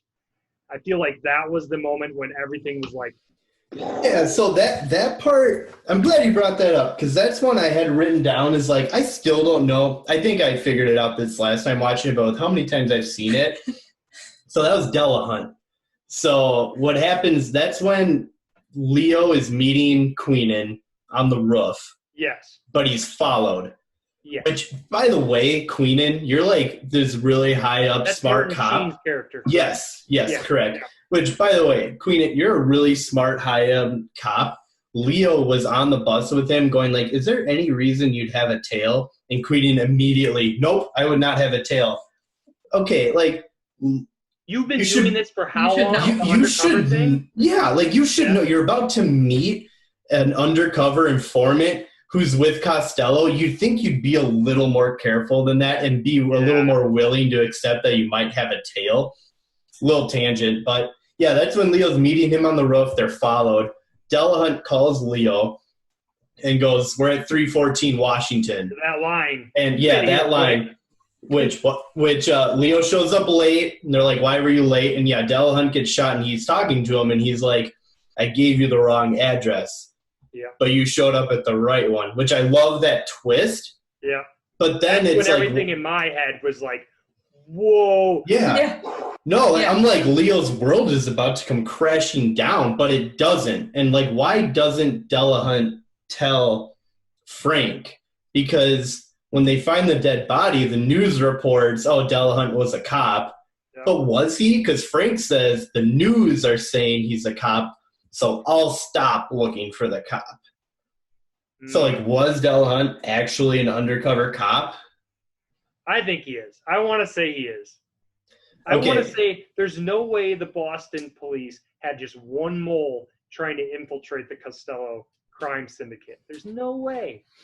I feel like I have to agree with that, because if he wasn't a cop, I don't know why he just doesn't tell anyone else that Leo showed up to the wrong address. Yeah, that's a good point. But it just wasn't that clear. He would have definitely told one of the other guys, or been like, hey, I didn't tell him the right address. How did he show up here? But the fact that he's going to die, he knows he's going to die, and he tells Leo that, so he says, like, oh, you should stop worrying. I actually know. I'm the only one that knows. All right. That's fair, but that part. That's how I want to look at it. Matt. It makes my plot. Does that make you feel warm and fuzzy inside? Okay, then we'll leave it at that. But all right, go on. I had that scene written down to talk about. I feel like that was the turning point where it's like Matt and Leo's character, this whole song and dance, and then after that, it's like everybody's character is double lives. Frank is actually an informant. You find out that everybody's working on both sides, and there's all this crossover, and then Matt and Leo are like with the same woman, and right after that is when Leo sleeps with the same woman. So it's like this, everything's crossed, and I feel like that's when you're just like, whoa, what the hell is going on? Yeah, I thought that was awesome. Yeah, the way to do it. That's a really good turning point. You bring up a couple themes through the movie. I'm on the Wikipedia page, which is excellent source of material. I wrote it actually this morning. Okay, there you go. Well, maybe you have some of the same stuff written down, but I know one of the big themes of the movie is father-son relationships, which I think is pretty obvious. You can kind of catch on. Yeah. Colin, who's Matt Damon's character, really, like, they show him as a kid where Frank really takes on that father figure role for him.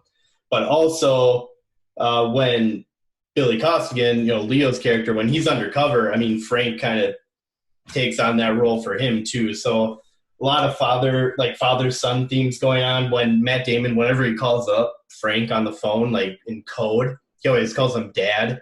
Yeah. So another point to that. And I like how in the end, Frank actually trusted Billy more than anyone else. Like after Frank gets killed, he leaves all of his taped conversations and everything to Billy. Because that's how much he liked him and trusted him, even though he was the mole the whole time. And then what was it? The last one. Oh, the rat at the end. I think everyone knows that rat in the last scene is CGI, right? Like that's one of the most dragged out facts for a movie ever done. Yeah. Oh yeah, for sure. But it's a great way to end it.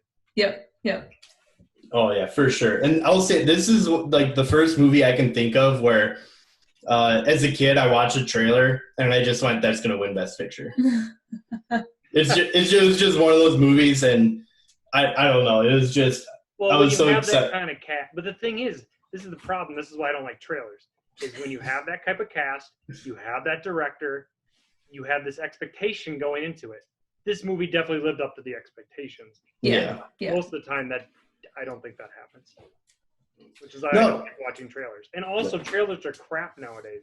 They tell the whole plot line. Everything about the movie. Yeah. Do you know how many times I tell Matt, I'm like, don't show me the next trailer for this one. Like, I just need the first trailer. Don't show me the second and third, because by the time you get to the theater, you know everything. Yeah. It's terrible. No, I get it. No, you're right. A lot of trailers these days, they just... Especially like big budget movies. Yeah. Trailers are terrible. The small budget movies, there's some small budget movies that have amazing trailers where it's like 1 10-second clip of a scene and you're like, wait. Gotta see what? it. No, it's true. 2 last scenes that I really liked in this movie before I hand it off to either of you, if you have anything else to add. I like the kind of chase scene between Billy and Colin after they leave the porno theater.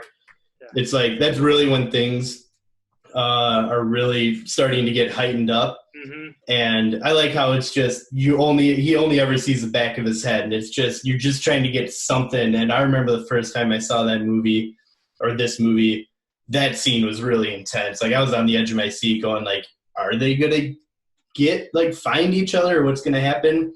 I really like that scene. And then towards the end, the one-on-one scene with Billy and Frank when they're at the table, and Frank does the whole like this fucking rat, where they're at the dinner table. Oh yeah. And he's kind of giving them this whole spiel about like, well, you're the new guy, Bill. Like, are you the rat? And Leo does that whole thing where he's like, I think I could be you, but I don't want to be you. That whole scene. Yeah. I really like that scene. And to this day, Leo says that that's one of the most impactful scenes that he's ever done with another actor. Which little trivia. The Scorsese actually scene didn't make the cut? What's that? The cranberry. That's a good one. Also, this is one of Scorsese movies where it has a lot of like funny, memorable scenes, like the whole like cranberry juice thing. He's got a lot of funny lines in this movie. But Marty wanted Al Pacino to be Frank Costello because he'd never worked with him before. Okay. But he couldn't get him just for like scheduling issues or something. So Jack was his second choice. Both would have been great. Yeah. And then Marty ended up working with him for The Irishman. He's a great unhinged guy too. Yeah. And Al Pacino's like the king of unhinged. Yeah, he's loud. He's loud. He plays that well. Yeah. So, Haylie, did you have what notes did you have for this movie, if anything? No, nothing else. No? That we haven't already talked about, so yeah. Quinn, did you have anything to add on? I have one nitpick about this movie. Okay. Even though Wahlberg's character is a great comic relief, I feel like he's only there to tie up loose ends. It's like you have this great story, all these mixed lines going across. The Leo death is probably one of the most shocking deaths. Oh, yeah, actually, yeah. I forget about it every time. Crazy, like it still surprises me every time. Never expected that. So how do we feel about the ending? So yeah, in the end, Billy finds out that Matt Damon's the mole because he finds like the citizen's card at his desk. Yep. But he runs away. Matt Damon like erases Billy from like the police records. Yep. And then Billy like sends the recorded tapes to Matt Damon and Via Farmiga, who finds out that Matt Damon's not such a nice person, and they meet up on the roof.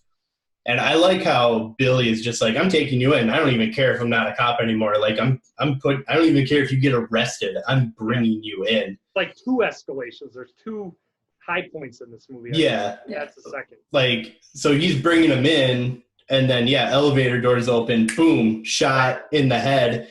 Turns out there was a second mole that Frank had in the police, and it was like Matt Damon's partner throughout the movie. I don't even remember what his name is, but he's there like throughout the whole movie.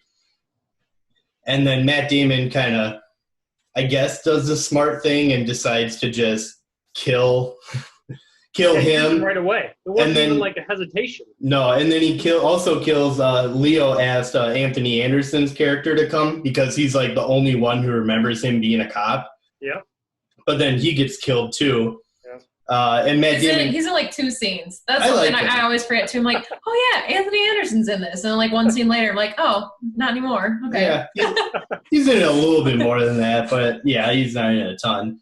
But yeah, Matt Damon basically does that to make that guy the only mole, and then Matt Damon can like live his life as a cop, but it's like a shitty life. I like how at the beginning of the movie everyone likes him and he's like the golden child, and by the end he still is a cop, but like you can tell no one likes him anymore. Not even the dog. Yeah, the old lady and the dog. Old lady walking the dog. That's right. Dog doesn't even. Yeah. But so yeah, at the end, then Dignam shows up in his house and kills Matt Damon. So everyone dies except Dignam. I mean, was it a satisfying ending? There to tie up loose ends. I wish they would have just had it a mess. Everybody dead. No, everything. You know, I don't like that Mark Wahlberg's there. He was just like the comic relief. Tie up the loose ends. Have Mark Wahlberg intertwined in that story somehow. Like maybe he's a mole for the FBI or something, and then he gets killed too. Yeah, I thought he kind of left a little too suddenly. Like he kind of just left Billy Koskin out there to. After Matt Damon killed Frank, and then his character was just like gone, and then he just shows up right at the end. Yeah. But, like, were you okay with Leo dying, with everyone dying? Was that a satisfying ending? I feel like that was the start of all the loose ends getting sewn, quote-unquote. Yeah. Died. Like, part of me wishes he would have lived. Like, he's trying to do the right thing. Yeah. So part of me... story, Matt. I know it's a Scorsese... Like, this is a total Scorsese ending. I totally get that. So fine with that's why I don't like the Mark Wahlberg thing. Don't kill Leo if Mark Wahlberg is going to live. True. So, like, I get it. Like, I'm fine with the ending, but, like, part of me kind of wished that Leo's character would have lived because he was just legit trying to do the right thing. I mean, I guess in the end, Matt Damon's character dies anyways, but yeah, it was a crazy ending. I remember being completely shocked in the theater when that happened. I get my only nitpick about it was for, like, a third of the movie, it's really just not a lot happens. It's really just a lot of like, oh, here's Matt Damon helping Frank out. Oh, and here's Leo's character meeting with Quinn and Dignam. Like, you know what I mean? Like, it was just a lot of that. There wasn't a whole lot else going on. It was just a lot of like 2/3 of the movie was just Matt Damon and Leo's character and their meetings and crossing and stuff. And then the last 1/3 is just like, wow. Yeah, like I love the last third. I think some of the middle stuff could have been tightened up a little bit. You need that first 2/3 to make the last 1/3 more impactful. Yeah, I guess that's one way to look at it for sure. So it didn't feel like it dragged. It didn't feel like the first 2/3 was I just think it could have been tightened up. It's like a 2.5 hour long movie. I just think it could have been. Yeah, but it doesn't feel like that. It just feels like you need all of that in order to get that impact. All right. What scores did everyone give The Departed? Haylie, would you give it? We'll go with you first. I give it an 8.9. It was a really... It's a better rating than City of God. She did. I know. I retract my comment. Quinn, what did you give it? I give it a 9.2. Okay. So it's definitely up there. I give it a 9.5. Like I said, it's a very good movie. It doesn't have the emotional impact that City of God has. No.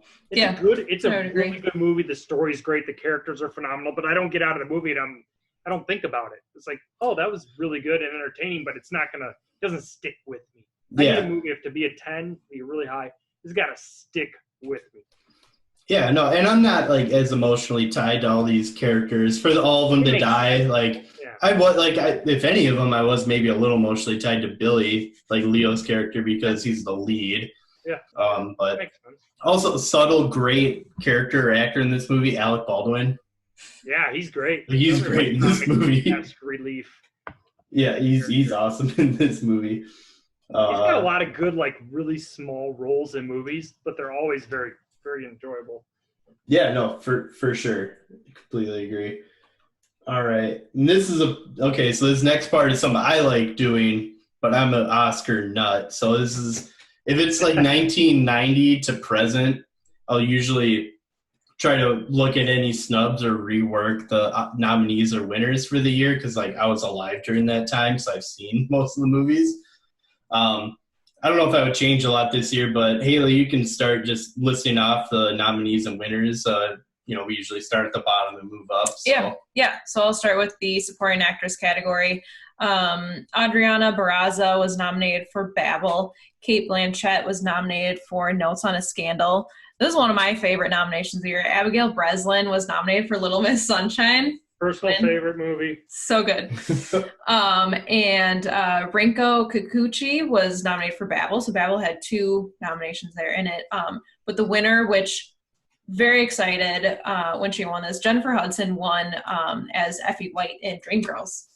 Yeah, I'm not, like, she deserved the win. I'm not going to change much there at all. Have either of you seen Babel? No. Not seen Babel. So that movie's pretty good. It's by the same director that did Birdman and The Revenant, Alejandro Iñárritu. Whatever his name is. Yeah, so it's pretty good, but it got a bunch of acting nominations this year, and it got 2 in the Best Supporting Actress. I was going to say, those are the only 2 acting nominations I see. Oh, I thought for whatever reason, I thought I got more than that. Well, it's like an ensemble cast. Like Cate Blanchett's in it, Brad Pitt's in it. There's a bunch of people in it, so maybe that's just what I'm thinking of. But yeah, I wouldn't change anything here. I think Jennifer Hudson completely deserved this. This was like her first acting role. Yeah. After, did she win American Idol? Or she came in like 7th. Oh. Like, she didn't even make top 5. That's why this was like such a big deal, and people were just like so ecstatic. Yeah. Fan favorite though. This is when I was still into American Idol days. So yeah, there you go. So yeah, wouldn't change anything. Jennifer Hudson completely deserved it. So. Supporting actor this year, Jackie Earle Haley was nominated for Little Children. I've never even heard of that movie. Anyone? I can tell you about it if you want, but Kate Winslet got a nomination for it too. So. Okay. Jaimin Hunsu for Blood Diamond. Eddie Murphy for Dreamgirls, Mark Wahlberg for The Departed, and then Alan Arkin ended up winning for Little Miss Sunshine. Heroin user. Grandpa, yeah. Which, Quinn, I should ask, did you do any notes on this? Like any redoing? So I did not do notes on each individual thing. I did kind of look back at what movies came out that year and why the hell are they not in any of these nominations. Okay, did you want to do that after we run through all these? Okay, so that's because, like, spoiler alert, I'm not going to be doing a lot of changing for this year. I think the Academy got most of these right. So. What about Jaimin Hunsu? Because honestly, I'm very surprised with so, Alan Arkin. Best Supporting Actor and Best Actor, when we get to it, are really the only two that I think I could argue stuff for. But, like, for Best Supporting Actor, honestly, Eddie Murphy for Dreamgirls was phenomenal. And he actually won most of the awards leading up to the Academy. So it was a little bit of a surprise in that he didn't actually. Yeah, like he won the Globe.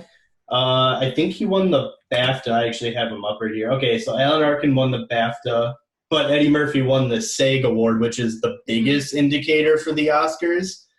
So it was kind of a surprise that Alan Arkin won for the heroin-using grandpa. Yeah, I love Alan Arkin. Like one-off character. It's not like what you would think for an Oscar.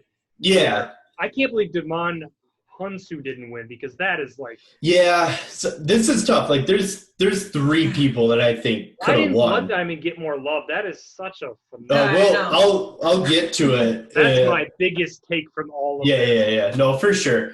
And I might be biased because Blood Diamond is one of my favorites, but I hear you. I love Blood Diamond. I think Jaimin Hansu, I think if Jaimin Hansu or Eddie Murphy would have won either of them, I would have been fine.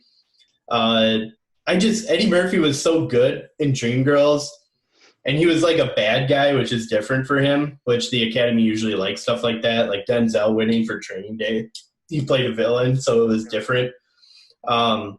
Plus, honestly, I would like to give him the award because I don't think he's ever going to get nominated or have a chance to win again. Dolomite? Is he? That already came out, and he didn't get that was like a snub that he didn't get a nomination. That's right. I thought it maybe would be in this year's, but no, it was last year.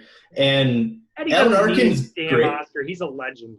Yeah, no, for sure. And this was, I think, his best chance to win. Yeah. So I would give it to Eddie Murphy. Alan Arkin is great. He's been nominated 4 times. He was nominated for Argo a couple of years after this. Love Little Miss Sunshine. No, I do too. I love that movie, and I'm so happy it got a nomination for Best Picture, which we'll get to, because comedies don't get a ton. Yeah. And while it isn't a straight up slapstick comedy, dark comedy. Yeah, it's still funny though. Even Alan Arkin's character, that dancing is legendary. Yeah, no, for sure. So I would if either Jaimin Hansu or Eddie Murphy won, I would prefer either of them over Alan Arkin. Moving to the Best Actress category, Penelope Cruz was nominated for Voltaire, Judi Dench for Notes on a Scandal, Meryl Streep for The Devil Wears Prada, Kate Winslet for Little Children, and then the winner that year was Helen Mirren for The Queen. Yeah, so have you seen these movies? Have you seen any? These are all kind of, Meryl getting another nomination for Devil Wears Prada, and so Little Children, since Kate Winslet got nominated for this, that is a movie. Kate Winslet plays a mom to, she's married with a kid, and her kid becomes friends with another man's kid, Patrick Wilson. Do either you know who that is? He was in Watchmen. The name is familiar, but I can't. She ends up having an affair with him. He's the dad of her kid's friend.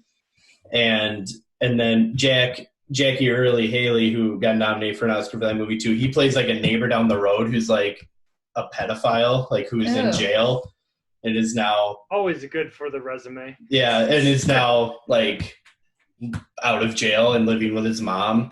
So I don't know, it's an interesting movie. I don't think it deserved any of the wins, but it got a couple nominations here. Helen Mirren literally won every award this year for that role. There is no way she wasn't winning, so you can't really take it away from her. This was Penelope Cruz's first nomination, and it was a foreign film, Voltaire. It's in subtitles, not that should matter, but not a lot of foreign language films get acting nominations, so I guess it is worth noting there. It's true. But yeah, like I said with The Departed, when I first saw that trailer, I was like, that movie's winning Best Picture. I also had that reaction to Helen Mirren with The Queen. So you saw the trailer. I saw the trailer and I went, well, Helen Mirren's winning the Oscar. Do you know what that movie's about, Quinn? No, Queen? all these movies are not familiar. I mean, I know the name Devil Wears Prada, but that's probably the only one that I know on this list. So yeah, okay. Don't know any of these movies. So Haylie and I are kind of in a like royal family kick because we were just in London and we saw the royal family there. Fair enough. So The Queen is about, it takes place like right after Princess Diana dies. Okay. In like 97-ish is when that 97, happened. 98. And the Queen, who, Helen Mirren, she plays Queen Elizabeth, she takes a huge hit with the public during that time because her attitude after Princess Diana died was, well, she isn't part of the family anymore because they were divorced. Yeah. So she's like, I don't care. I don't need to give any public notice on it. Don't need to make a statement. We're not going to react to it in any way because she's not part of the family, so who cares? So she takes a huge popularity hit during that time, and that was when Tony Blair first came into office. He's like one of the more famous prime ministers that they've had. No, Tony. And he was really progressive, so he was like, you need to address this. Like, she was popular. Princess Diana was popular with the people. You need to address it. So it's really about those two butting heads. I honestly don't love that movie. I think the Queen's character in that movie is really stuffy and pretentious and my shit don't stink. I don't really like her character in that movie, but it is what it is. So, That's why I couldn't make it through The Crown. Yeah. We try watching The Crown. I don't really, it's just rich white people problems. I don't really care. Oh, we just renovated our home, and now we have to live in Buckingham You Palace. guys aren't Downton Abbey people? No. I've actually never tried watching it. No. So, Are you? Not my cup of tea. No. Okay. Pun intended. Yes. There you go. For Best Actor this year, Leonardo DiCaprio was nominated for, not for The Departed, but for Blood Diamond. Ryan Gosling for Half Nelson. Peter O'Toole nominated for Venus. Will Smith for The Pursuit of Happiness. And then Forrest Whitaker ended up winning that year for The Last King of Scotland. Yeah. So this is the other, maybe you could debate some things here. So first debate, should Leo have been nominated for Blood Diamond or The Departed or both? I would say that's a hard one, man. This is a hard category because there are so many good performances. Yeah, no, this one's tough because we'll get to at the end of this because I think there's someone else that should be on this list. Okay, because I say he definitely deserves a nomination for Blood Diamond. Yeah, I'm on the fence about The Departed. Definitely Blood Diamond. I personally, because that was for the huge, accent alone. Yeah, because that was a huge thing when these came out. So good. He nailed the South African accent. It's so good. I thought he did perfect. Because with the Golden Globes, he got nominated for both. They gave him a nomination for both movies. So it was kind of like, which ones are you going to get the nomination for when the Oscars come out? And I would pick Blood Diamond as well. I think he's better in it. I wish they would have came out in 2 separate years because he probably would have gotten 2 nominations out of them. But he's great in Blood Diamond. If you haven't seen Half Nelson, you should, which is the Ryan. I've never even heard of it. Such an underrated actor. He's got so many phenomenal movies that are weird, not you think of Ryan Gosling, you think of rom-coms. I saw The Driver, phenomenal. Yeah. The God movie, what's it called? The God movie? Crap, I have it listed. It's okay. Here. I'll talk about this movie while you look that up. Okay, go. Half Nelson, it's his first Oscar nomination. It was filmed in 21 days or something. He plays a middle school teacher who's addicted to heroin, and one of his students, this young inner city child, she finds him in the bathroom ODing and saves him. So the two of them build this bond and friendship throughout the movie, and it's got Anthony Mackie in it, who's the local drug dealer. Love Anthony Mackie. So yeah, This movie's Half Nelson's really good. I think it's streaming. I would somewhere. Definitely watch that. That's a really good movie. And then Peter Ryan Gosling fan. He's phenomenal. I don't love La La Land, but he's good in it. So that's his movies. He does those type of movies I hate. I like his movies. I love Driver. Phenomenal movie. I loved Only God Forgives. I don't know that one. Super weird, dark. There's not a lot of talking in it. It's Remember the Titans. yeah, he's classic in that one. Blade Runner. He was a liability in that movie. They had to sit his ass down on the bench and Remember the Titans. He couldn't really throw very well. Blade Runner 2049. Yeah, he's good in that. Yeah, he does those roles like that. I'm like, do more of that. Just stay in that lane because I don't like your rom-com bullshit. Yeah. No, I hear you. The one with Russell Crowe. Phenomenal, too. The Good Guys? Yeah, that comedy one. Yeah. That cop one. Yeah, that one's good. Good. Damn those roles. Yeah. Peter O'Toole getting a nomination later in life. So this is the guy who played Lawrence of Arabia, which was his first Oscar nomination. Wow, that's going back. So how old was he? He was very. I'll have to maybe look it up, but he was very old during this movie. This was his very old, very specific there. Would he be classified in the high risk category? Yes, I would definitely put him in the high risk category for this movie. So this was his, I think, 8th nomination, and he never won. Him getting this nomination and not win for Lawrence of Arabia. See, I always ask myself that too, but then I look at who won, and I'm fine with it because Gregory Peck won for To Kill a Mockingbird. Oh, done. It's that's one of the best. That's one of the best roles of all time. Yeah. The Gregory Peck one. Done. It was just bad timing. Adaptation of a book ever. Yeah. So this tied him with the most nominations to never get a win with 8 with Richard Burton. So never heard of that guy. Yeah. And then Married Elizabeth Taylor? Yes. Once or twice? Once or twice. Maybe, a couple times. And then, Will Smith, getting a nomination for Pursuit of Happiness. Great role. Yeah, you can't take that away from him. Forrest Whitaker, he also, like Helen Mirren, won everything leading up to these Oscars. How did what's his name? Who was his supporting actor in this? Okay, you're gonna get to. How did he not get a nomination? Yeah, so you're gonna get to it. I think my only issue with Forrest Whitaker winning is I don't think he was the lead in that movie. He wasn't. James McAvoy. James was the lead in this movie.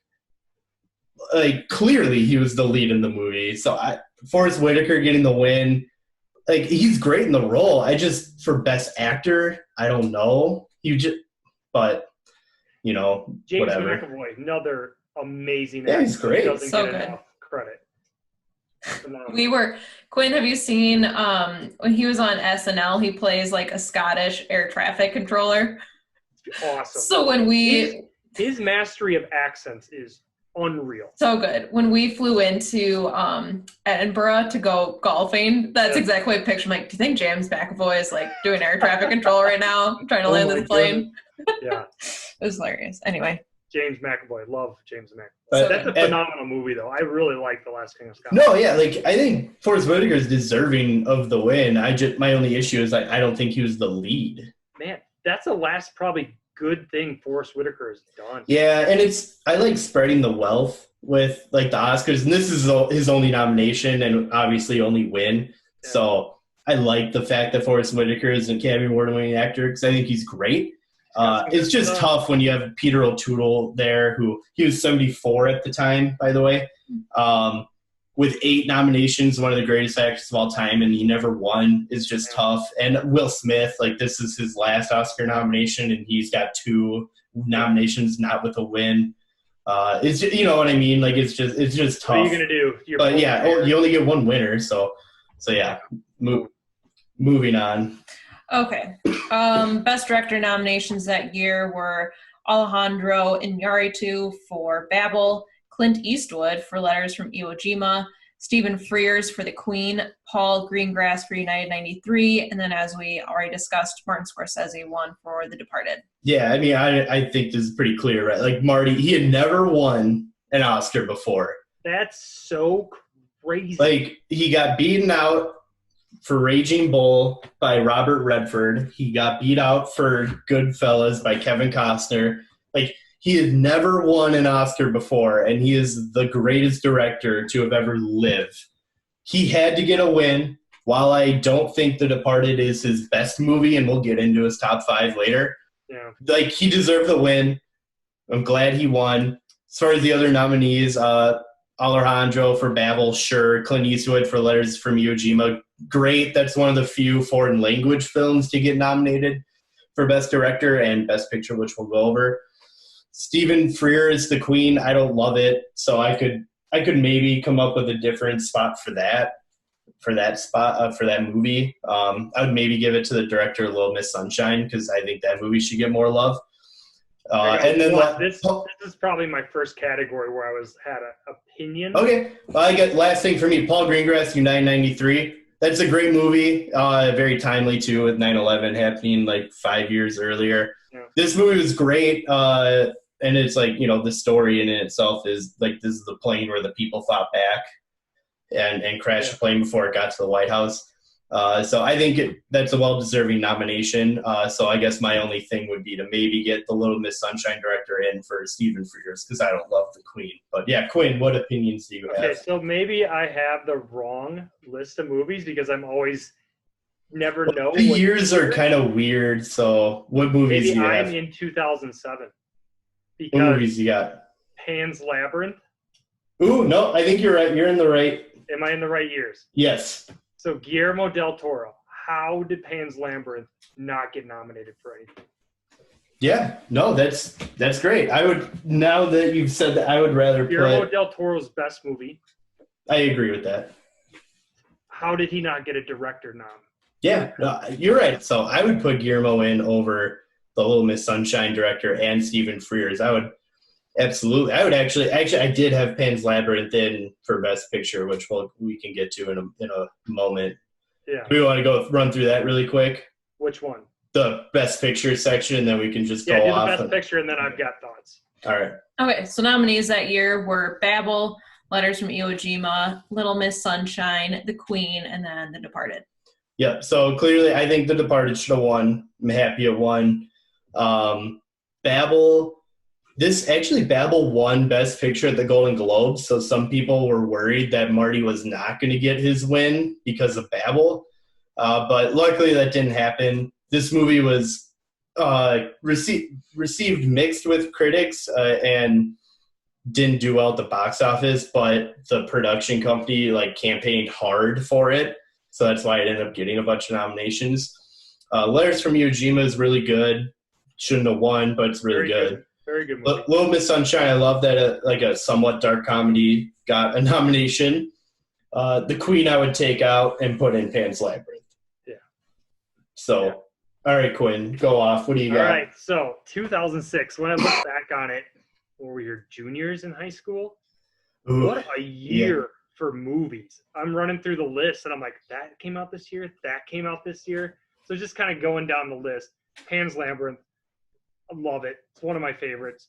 The Prestige, one of the best endings of a movie, and also great role between Hugh Jackman and Christian Bale. Phenomenal movie. And also Alfred's in it too, so great. Michael Caine, yeah. Phenomenal. It's a Christopher Nolan movie, so of course Michael Caine is in it. Caine's got to be in it. How did Prestige is phenomenal. 300.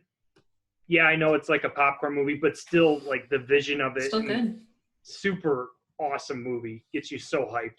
Mm-hmm. Children of Men, one of the best opening scenes. That's the other one that I had kind of written down to bring up too. How did Clive he not Owen. get a nom for best for a best actor? Yeah, it's a phenomenal movie.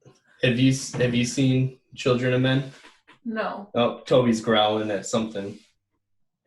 All right, he's fine. Do you know what it's about? I don't remember. Oh, okay. It's in a world where people stop having kids. No one can get pregnant anymore, and the one lady finds out she's pregnant, and Clive Owen is trying to protect her. That movie's really good. Very basic. I think Alfonso Cuarón directed that. Okay, phenomenal movie. And then the other High Blood Diamond's phenomenal. Pursuit of Happiness is good. Last King of Scotland. Inside Man, great. Casino Royale came out in 06. What? The Bond movie, Casino Royale. Yeah, I have that on my list. Casino Royale.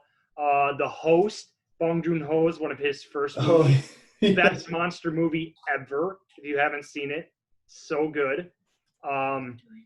Then all the comedies that came out that year: Talladega Nights, Pick of Destiny, Clerks 2, Grandma's Boy, Beer Fest, Idiocracy. Best ever. Idiocracy's really good. Best ever. Oh yeah, we watched that not too long ago. Phenomenal movie.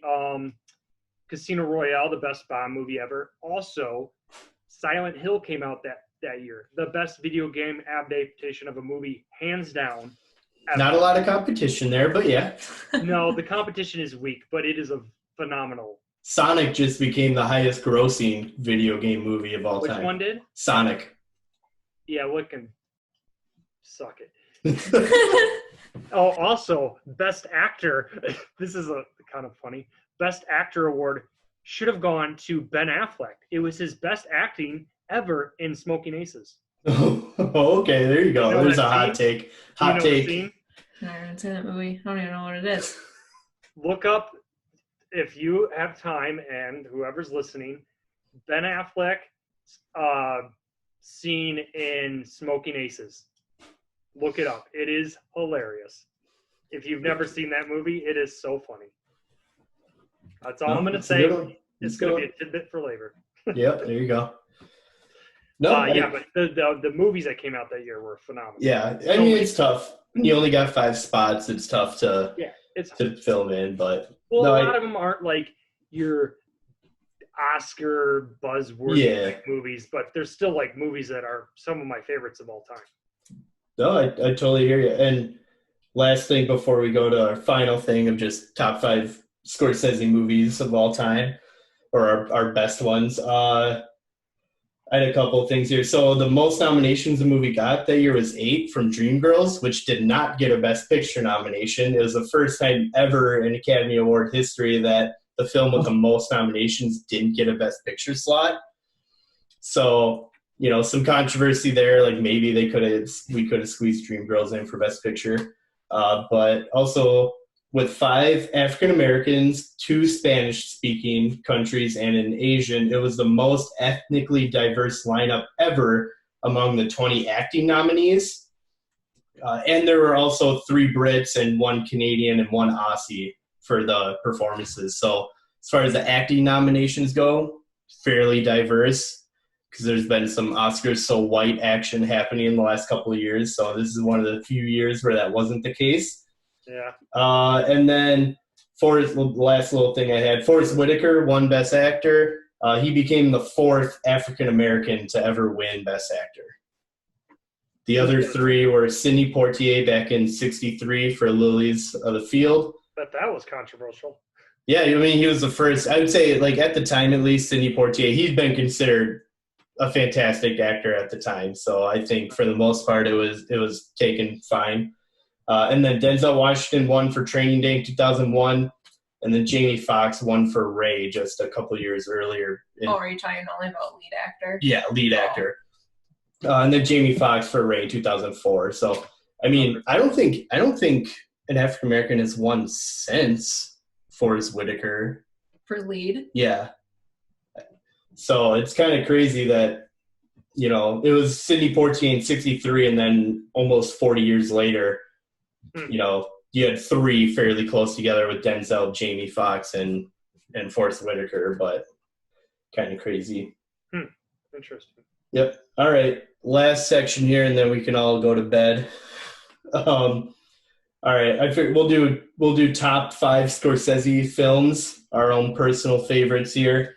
So yeah, Martin Scorsese is my favorite director, and I sent everyone a list of all of the movies he's directed. And out of this list, the ones that I've seen are The Departed, Wolf of Wall Street, The Irishman, Goodfellas, Cape Fear, Casino, Gangs of New York, Hugo.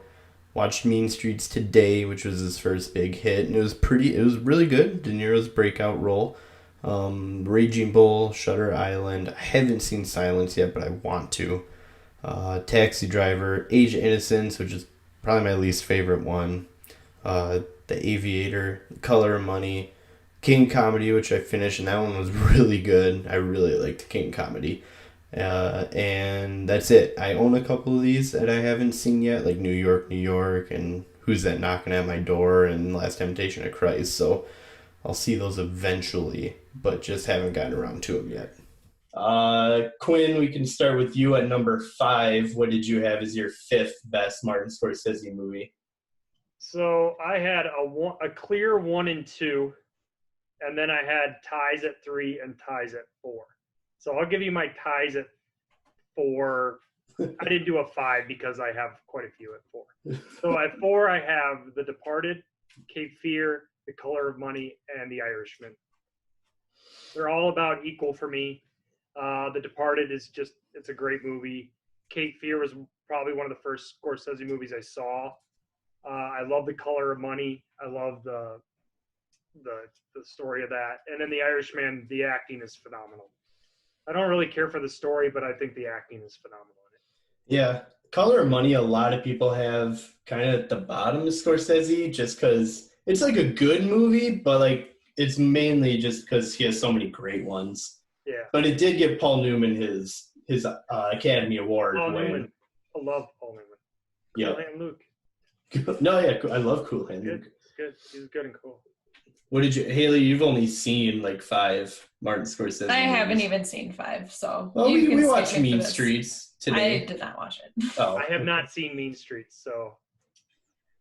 Mean Street's good. It's his first big hit. All right, so no number 5. Are we Nope. skipping that for now for you? Okay. Haley's only seen 4, so. My number 5, I've got The Irishman. I like, he does a lot of gangster movies, right? This is kind of like his farewell swan song for gangster movies. Even though it's 3.5 hours long, I still loved it. So I got that at my number 5. It's a great movie. Yep. It really is. The acting is phenomenal. That's what carries. Great cast. It's his first time working with Al Pacino, which is kind of crazy to think about. Mind-boggling that he has never worked with him before. What you got at number 4, Quinn? So 4, I have 3 movies tied. I know. I couldn't pick. I love Scorsese. I told you, when Scorsese and Tarantino are done making movies, I might be done watching. The graphic I make for this is going to be interesting. It's going to be like my number 5. Haylie isn't going to have a number 5, and Quinn's going to have like 4 movies, and then you're going to have 3 movies at number 4. Well, like All right, I but said, you could probably just get rid of my number 4 category. That's But right. my number 3, which is Number 3. What are your 3, 3 4, movies 5, at 4? I guess. What? What are the 3 movies? Sorry. Raging Bull, Taxi Driver, and Goodfellas. Oh, you have Goodfellas a little lower than I thought it would be. Those are like the 3 like quintessential movies. I know. They're like his. If you like Scorsese, these are the ones you need to see. Yeah. I love Raging Bull. I think it's the best fight scenes ever done in a boxing movie. Taxi Driver, another one of those movies where you get done with it and you're just like, wow, what the heck did I watch? And then Goodfellas is the end-all, be-all of gangster movies. Yeah. For sure. All right. Haylie, what do you got? My number 4 is Goodfellas. So that feels silly because I've only seen 4 movies, so I guess that's the worst one. That's your It's my top 4, but it's also my worst. So It's probably more of a dude movie for sure. yeah. So I guess really I did IMDb's top 5 for him too as like kind of a 4th option. So IMDb had Casino at number 5, and then The Wolf of Wall Street at number 4. And It's like based on the score. the scores, yeah, based on their scores. For me, I've got Raging Bull at number 4. Yeah, classic. Robert De Niro's performance. That's one of the best performances of all time. Yep. I wouldn't even classify it as a sports movie. It's just a really good movie in general. Great movie. So, all right, Quinn, do you have one movie at number 3, or are we through all of you? I'm through. Now I have like my 2 and my 1. They're like 1A and 1B. That's Okay. kinda how I did it. What's your closest to what number 3 would be? Gangs of New York. Oh, okay. My number 2. That's Phenomenal. Leo's first movie together. Yeah, loved Daniel Day-Lewis in it. Loved all John C. Reilly's phenomenal.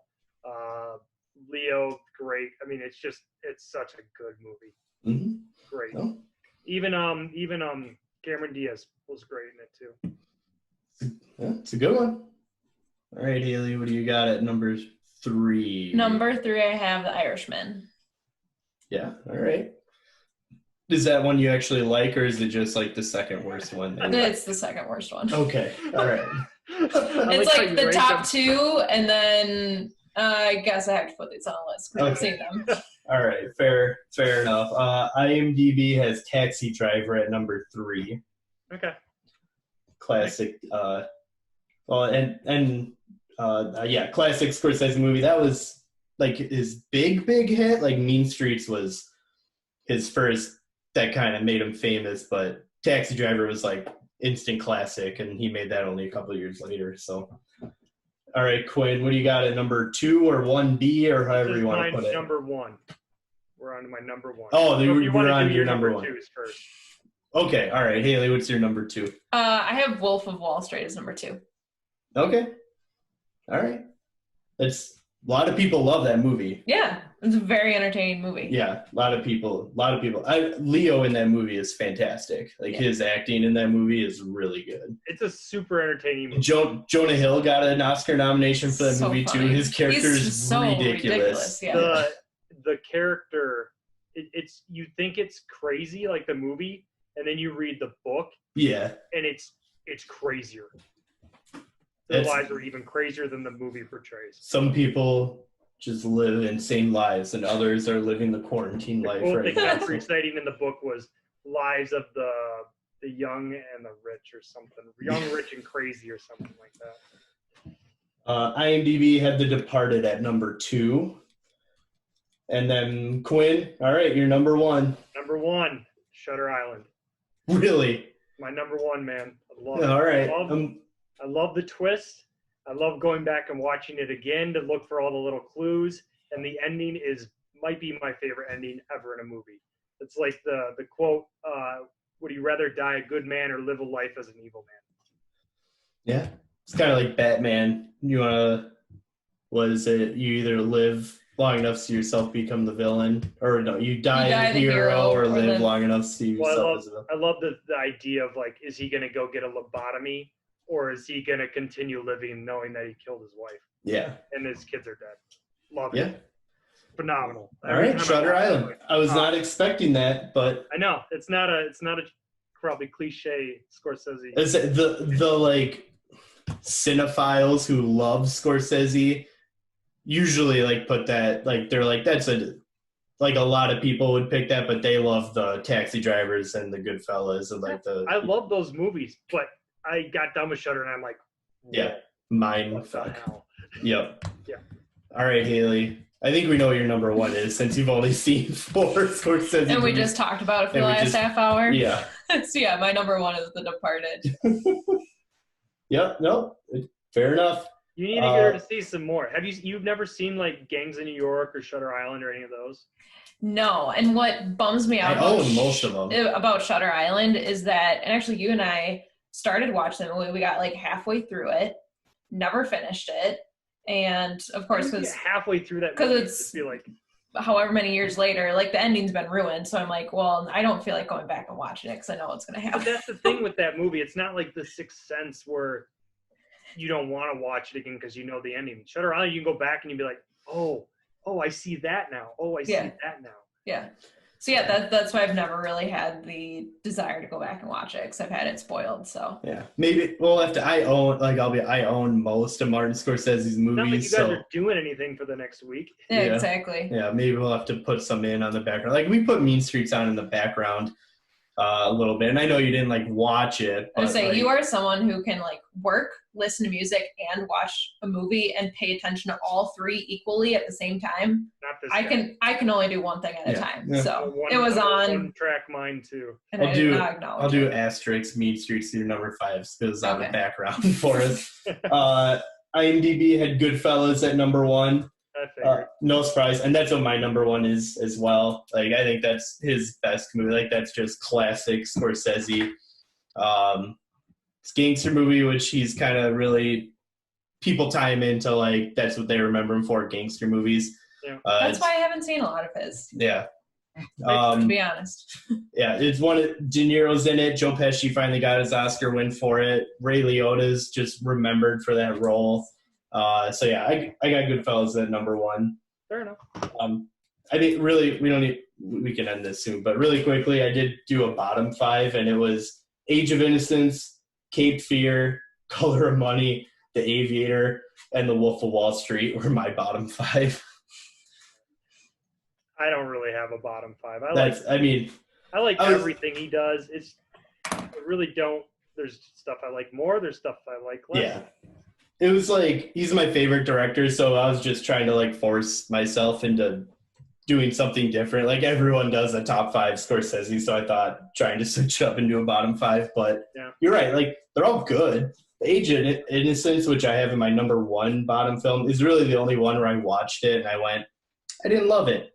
And it's like a Victorian era movie with Daniel Day-Lewis, so it just isn't really my style of movie. And I haven't seen, there's quite a few on here that I haven't seen either. Yeah. So no, all right. That's fair. So that wraps it up. That's what I had online for set up for today. From Matt, Haylie, and Quinn, this has been the Oscar Reel Movie Pod. If you haven't already, follow us on Twitter, and I have a Facebook group too, but follow us on Twitter and Instagram at Oscar Reel Pod. I try to send out trailers when they come out. Spotify, that's where I listen to you guys. Stuff. Yep, yeah. If you don't have an iPhone, Spotify. If you do have one, please subscribe and follow us on Apple Podcasts and leave us a rating and review. Help bump us up in the ratings a little bit, make us more relevant. Until next time, what movie do we have next time? Let me just bring this up really quick. So next time, we've got Unforgiven, Clint Eastwood Western I just classic. watched that not too long ago. Oh, there you go. If you want to, we can have you on again. Not my favorite. But. No. Well, it might be good having someone with that opinion, because I think most people love that I don't know movie, why people hype that movie up so much as like one of the best Westerns. I watched it, I'm like, this is just kind of meh. Oh, all right. Well, maybe Quinn will be on again, maybe not. We'll work it out. Once Upon a Time in the West. Oh, okay. The Good, the Bad, and the Ugly. Those are the good ones? Those are the best. Okay. So, next time we'll have Unforgiven, and we'll pick out another movie to review with it. And, so from Matt, Haylie, and Quinn, this has been the Oscar Reel Movie Podcast. Catch you later. All right. See you guys.